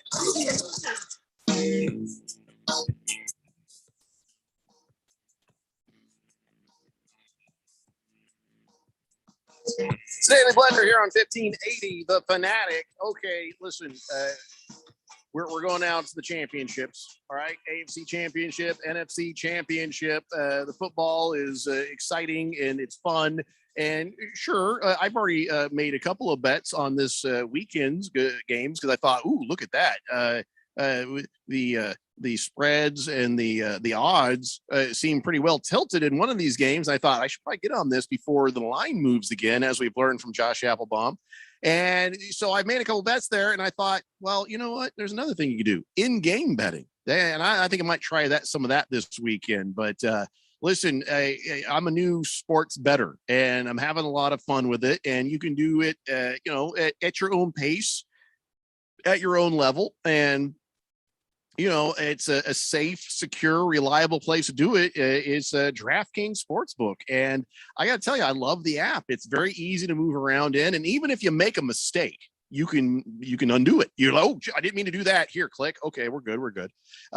So listen, for a new bettor, it's been a great place to learn, the ropes. And I'm learning it so much so I'm up $50. So I'm having a lot of fun with this, and that's all it's supposed to be, guys, is fun. And so what you got to do is download the DraftKings Sports app, use promo code 1580, and you'll get 56-1 odds on any NFL team you bet on. And just bet $5 to win $280 in free bets if your team wins. And use promo code BET1580 to get those odds at the DraftKings Sportsbook, an official sports betting partner of the NFL. Remember, got to be 21 years or older. Gambling problem? Well, 1-800-NEXT-STEP. That's a good number for you. And remember, this Bet1580 promo code, that's for new customers only. Eligibility restrictions apply. See DraftKings.com/sportsbook for details. So, this is going to be my first little try at in-game betting. So have you guys done in-game betting before? Not me, no. Keon, have you done the in-game betting? I haven't tried it yet either, actually. I'm going to try it on the field goals. On the field goals? Yeah. I'm pretty good at I was like, oh, this dude's not going to make it. Click. I want to try that. And my wife is really good at that too. She can tell. She can tell if a guy is not lined up right. She has a sixth sense about field goals. So I'm going to make her sit next to me. I'm going to go, all right, is he going to make this one? I don't know. He's going to make it. Click. Boom. Make some money. 888-368-1580. Can't believe we're still arguing about this, but Average Joe says Jeffrey's overtime logic is flawed. Can't win in 60 minutes, so both teams don't get a chance. I never said that.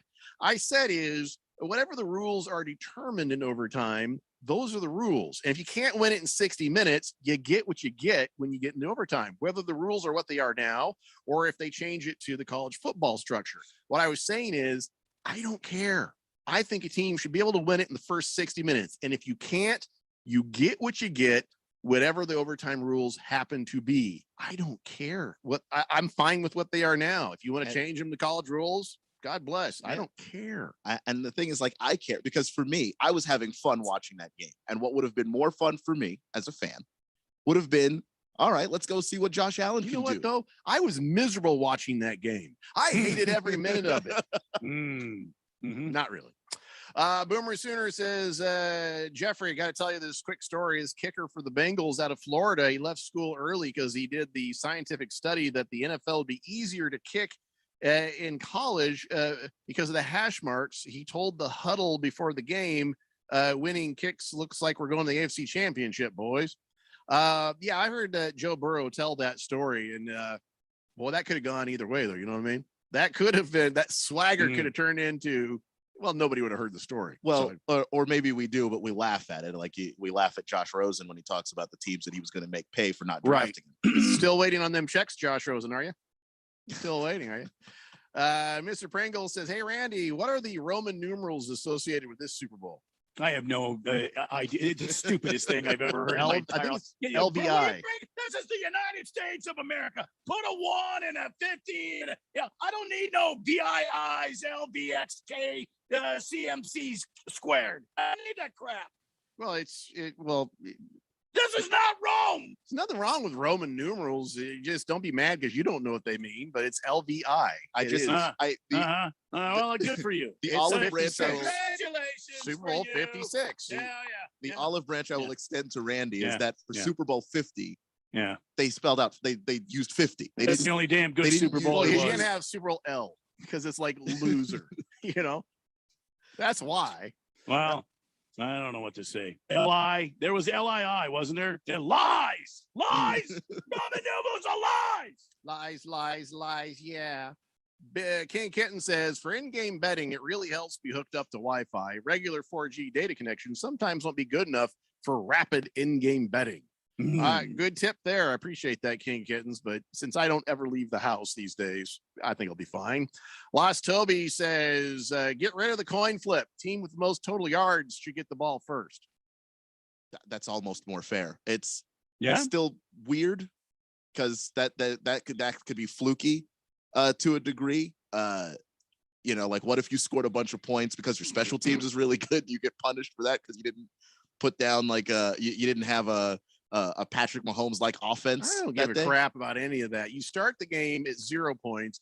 If you end the game with the exact same score, I'm throwing all that crap out the window. You had to flip a coin to start the game. Now you're going to tell me that, well, the team with the better record should get to go first. No, you flip a coin. It's a chance that starts the game. And if it goes into the overtime, I got no problem with chance deciding who gets the ball first. Chance starts the game, but you balance it out by having 4 quarters of football where everybody gets to play, which is not the same as the overtime period. Just go on, get it figured out. Let me know because I don't care. Go get it figured out. And I'm tired of hearing about it. But I guarantee you this, Keon. I guarantee you, Keon. Keon, okay? Mm-hmm. Okay, Keon. Okay. And here's what's going to happen. People are going to get upset about the new rule. They're going to get upset about the new rule. And they're going to say, oh, well, that doesn't do this or it doesn't do that.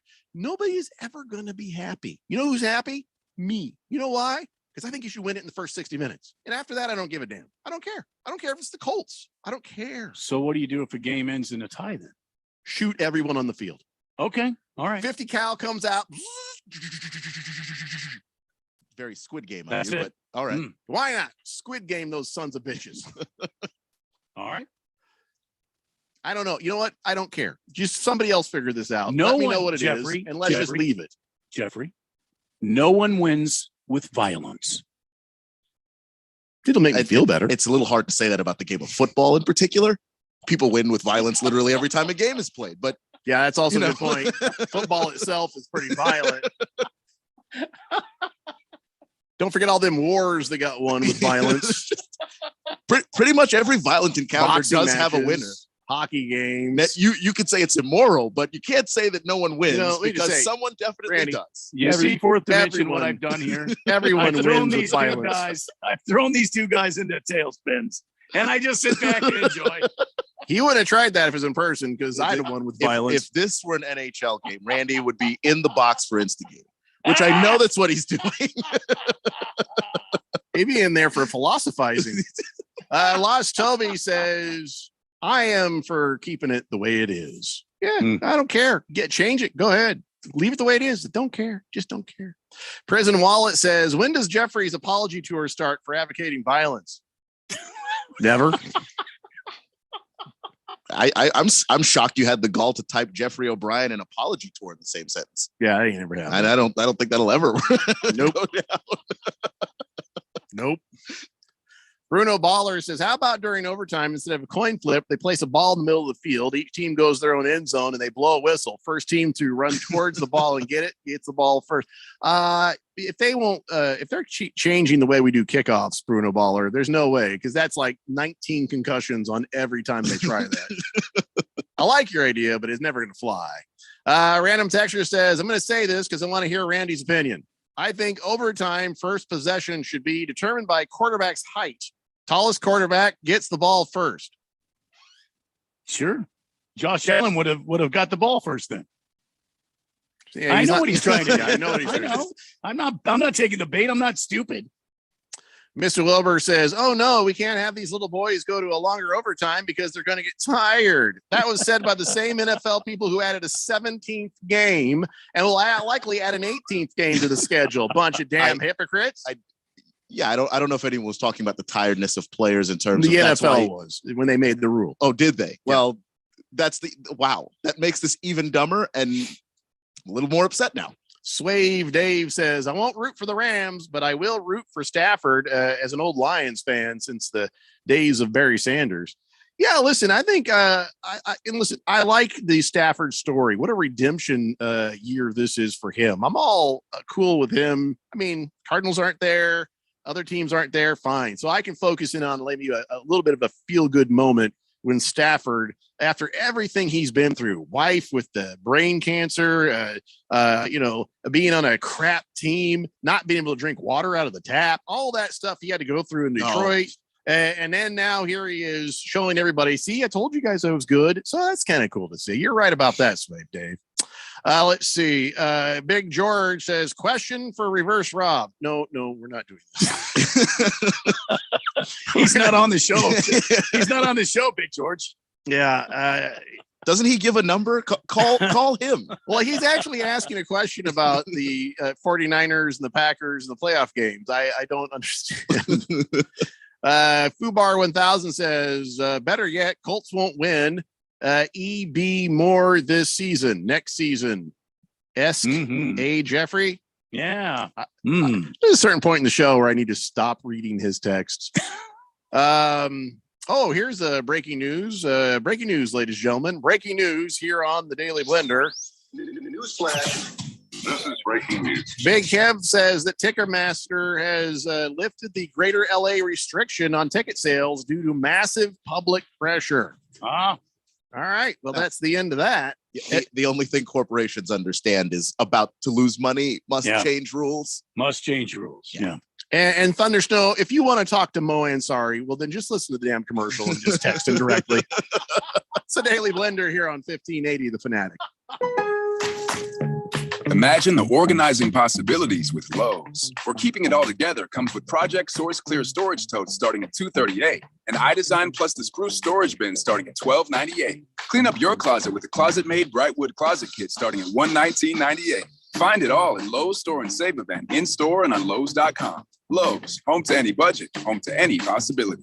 Valid to 318. Selection varies by location. While supplies last. U.S. only. iDesign plus the Spruce Storage Bin. Pricing excludes Alaska and Hawaii.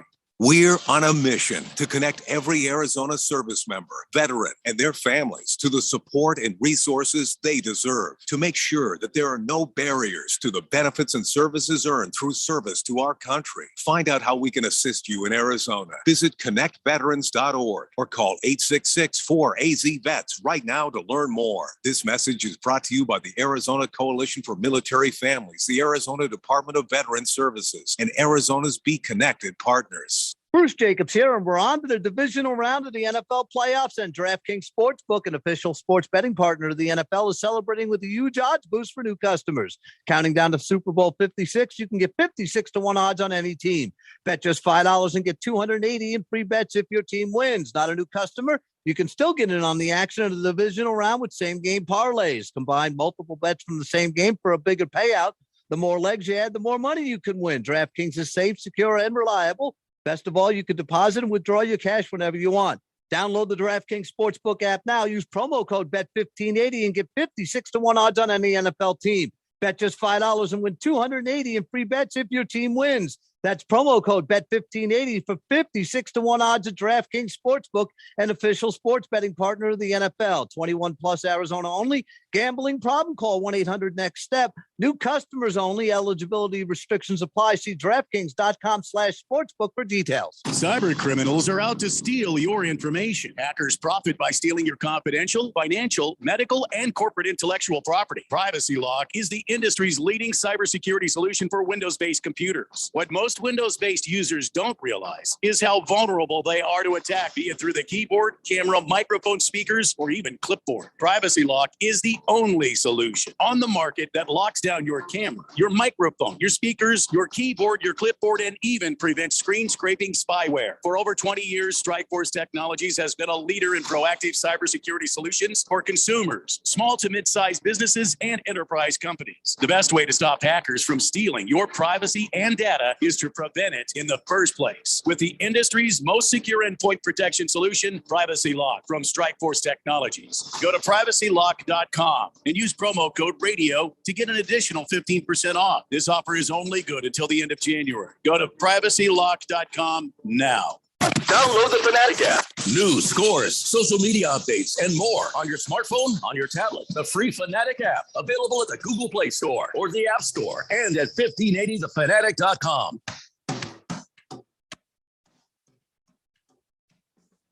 Welcome back to the Daily Blender, where we're talking football. And, the NFL playoffs divisional series just completed. We're going into championship weekend here. And that means that you can get in on the action if you have been thinking about getting in on sports betting, sports gambling. One great app to use is the FanDuel Sports app. And let me tell you why. It's America's #1 sports book. It's easy to use. I signed up for it, and I am as inexperienced bettor as you're going to see. I am like an infant in the world of sports betting. And I went during a commercial break, which is about 3.5 minutes here, and I signed up online, and I was done signing up. That's how quick it was for me to get the account and get signed up on it. So it's easy to use. It's easy to place your bets.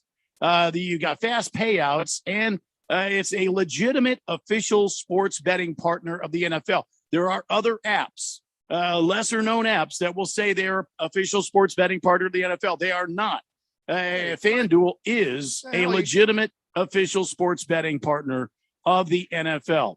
Hey, so did you just direct that me and DraftKings? Oh, no. I wasn't saying anything about DraftKings. There are smaller apps that say that. And not DraftKings. Because DraftKings is also an official sports betting partner of the NFL. So you watch yourself there, buddy. Okay. I consider me warned. Now remember, Jeffrey, violence never solved anything.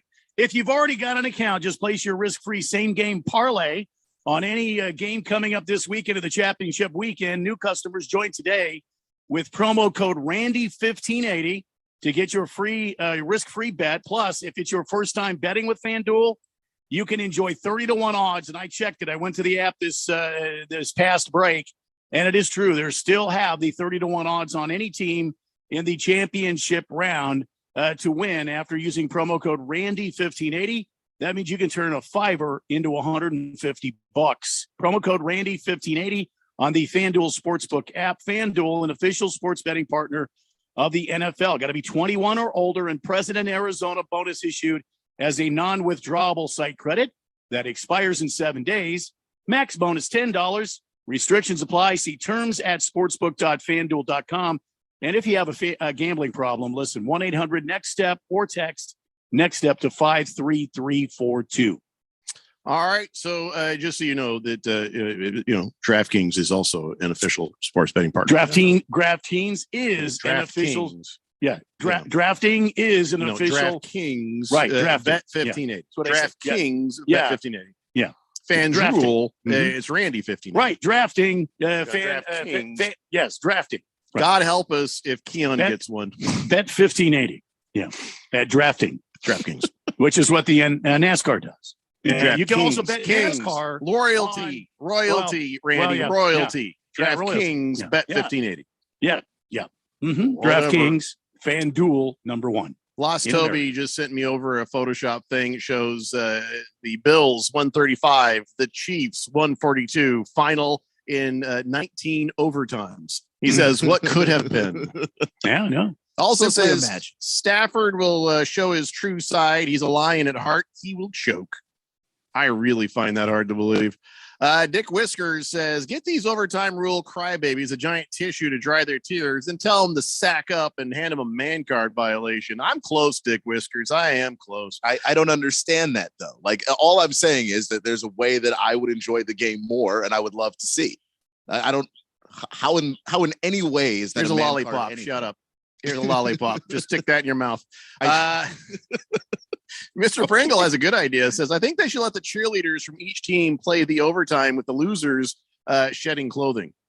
Strip overtime. No. I'll consider it. Apples says, rock, paper, scissors. Whoever wins gets the ball. Who cares? Moist One says, all these old people are scared of change, Keon. This old person here is not afraid of change. I don't care. Jeffrey's point is that he just doesn't give a damn. I happen to. So that's why I'm saying what I'm saying. But I appreciate it. Last Optimist says, little sad, though, we didn't get the Jimmy G Brady storyline, but I'll take all of the NFC best chance. Thundar San Barbarian says, watch out, Keon. Jeffrey said he's for coaches beating players on the head. Probably feels the same way about employees there at the Fanatic. So stay alert, my friend. I think the situation is very different. Like if for some reason this job required me to wear a helmet, which I don't know why it would, but if it did, and Jeffrey bopped me upside the head for doing something dumb and I had on a helmet, I'm not going to complain about it. No, he's not going to complain. And to be honest, I work from home a lot, so he's safe for a while. For now. Choro says, listen, if you're going to fix something, add a microchip to the ball. It's a good idea. I think they have a microchip at each end of the ball. That way they can tell where the ball is. So when the ball breaks the plane in a pile of players, we don't have to guess, or we don't need, two guys and 10 yards of chain link to figure out how far the ball went. Mr. Pink Eye says, Niners just proven that quarterbacks are overrated. Yeah, no.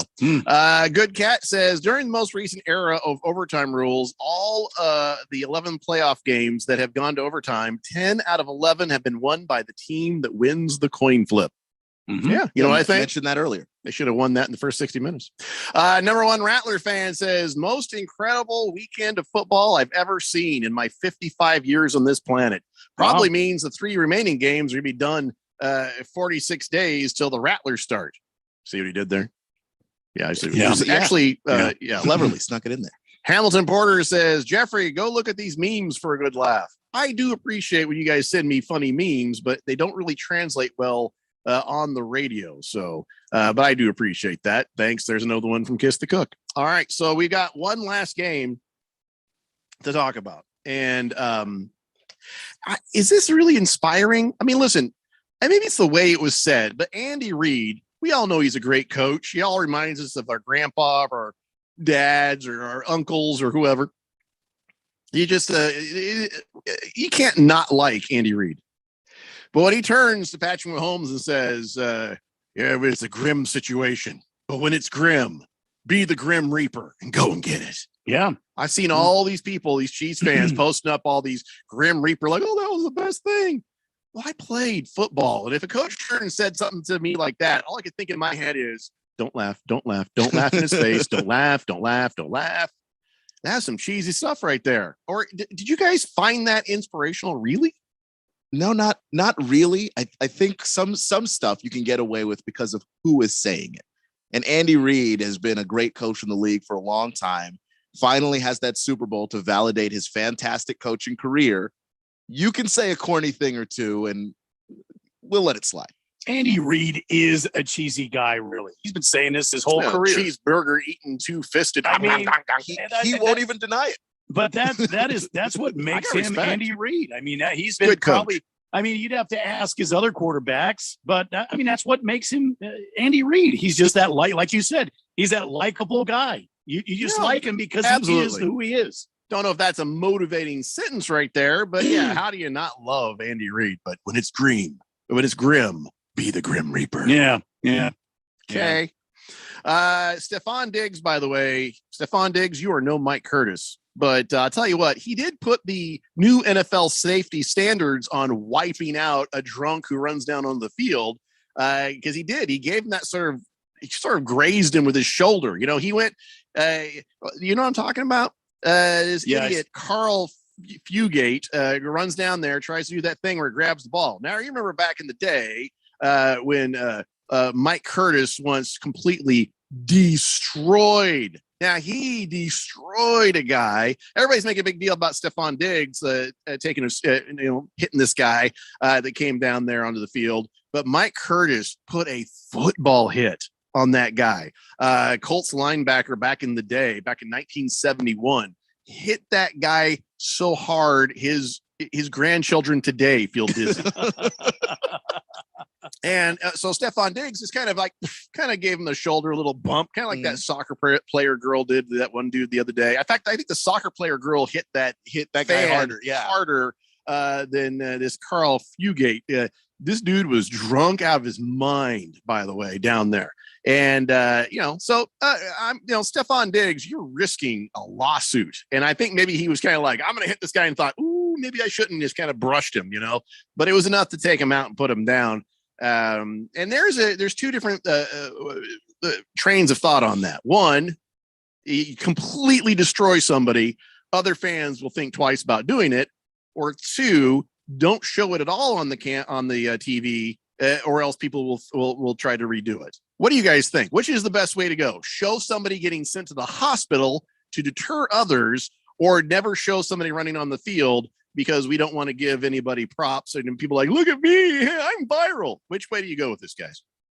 I wouldn't show it on TV. It doesn't deserve any time, and it just takes up time. I think it's stupid for some drunk idiot to run onto a football field. Come on, give me a break. I kind of go the other way.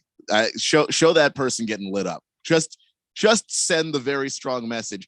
And I wish it wasn't Stephon Diggs. I wish it was Chris Jones. Well, Stephon Diggs didn't do anything else in the game yesterday. Much larger person that just absolutely made the point that this is somebody's workplace, and you're not only messing up their workflow, but you could potentially be endangering them because, of course, you're drunk and we don't know what you're going to do. Yeah, I here's what I say. I'm going to combine both your guys' opinions. Show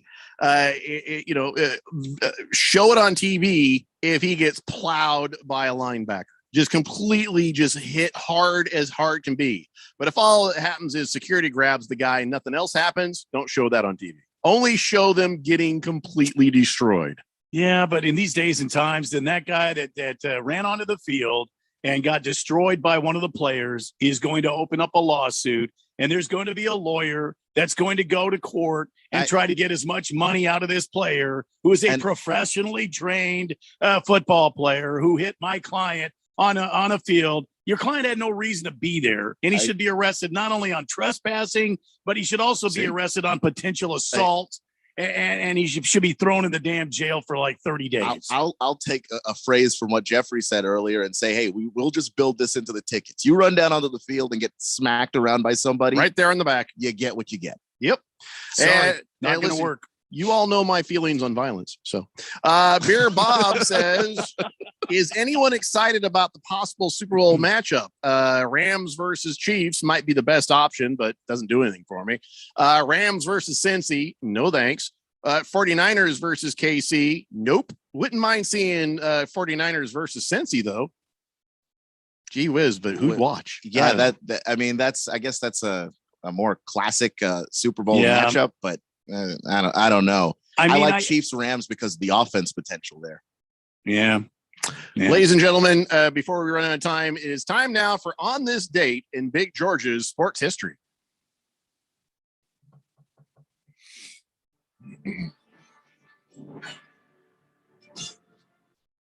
No, I'm just waiting because the music went. Back in the year 2001, 68 Major League.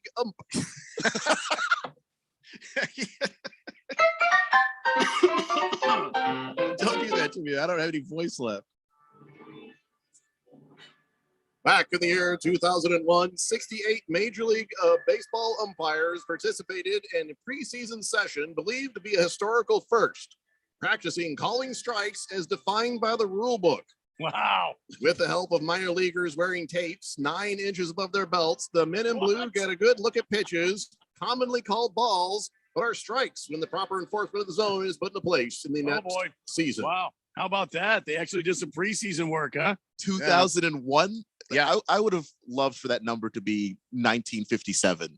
That's very. I'd recent. love for that number to be 2021 because these umpires are horrible at calling strikes again. So maybe they need to have another session, Randy. Yeah, I agree with you. These guys need to be held accountable. I couldn't agree more. And by the way, Jeffrey, you'll be happy to know the Robots are moving from that independent league up to AAA baseball this year. So the home plate umpires will be robot umpires in AAA baseball.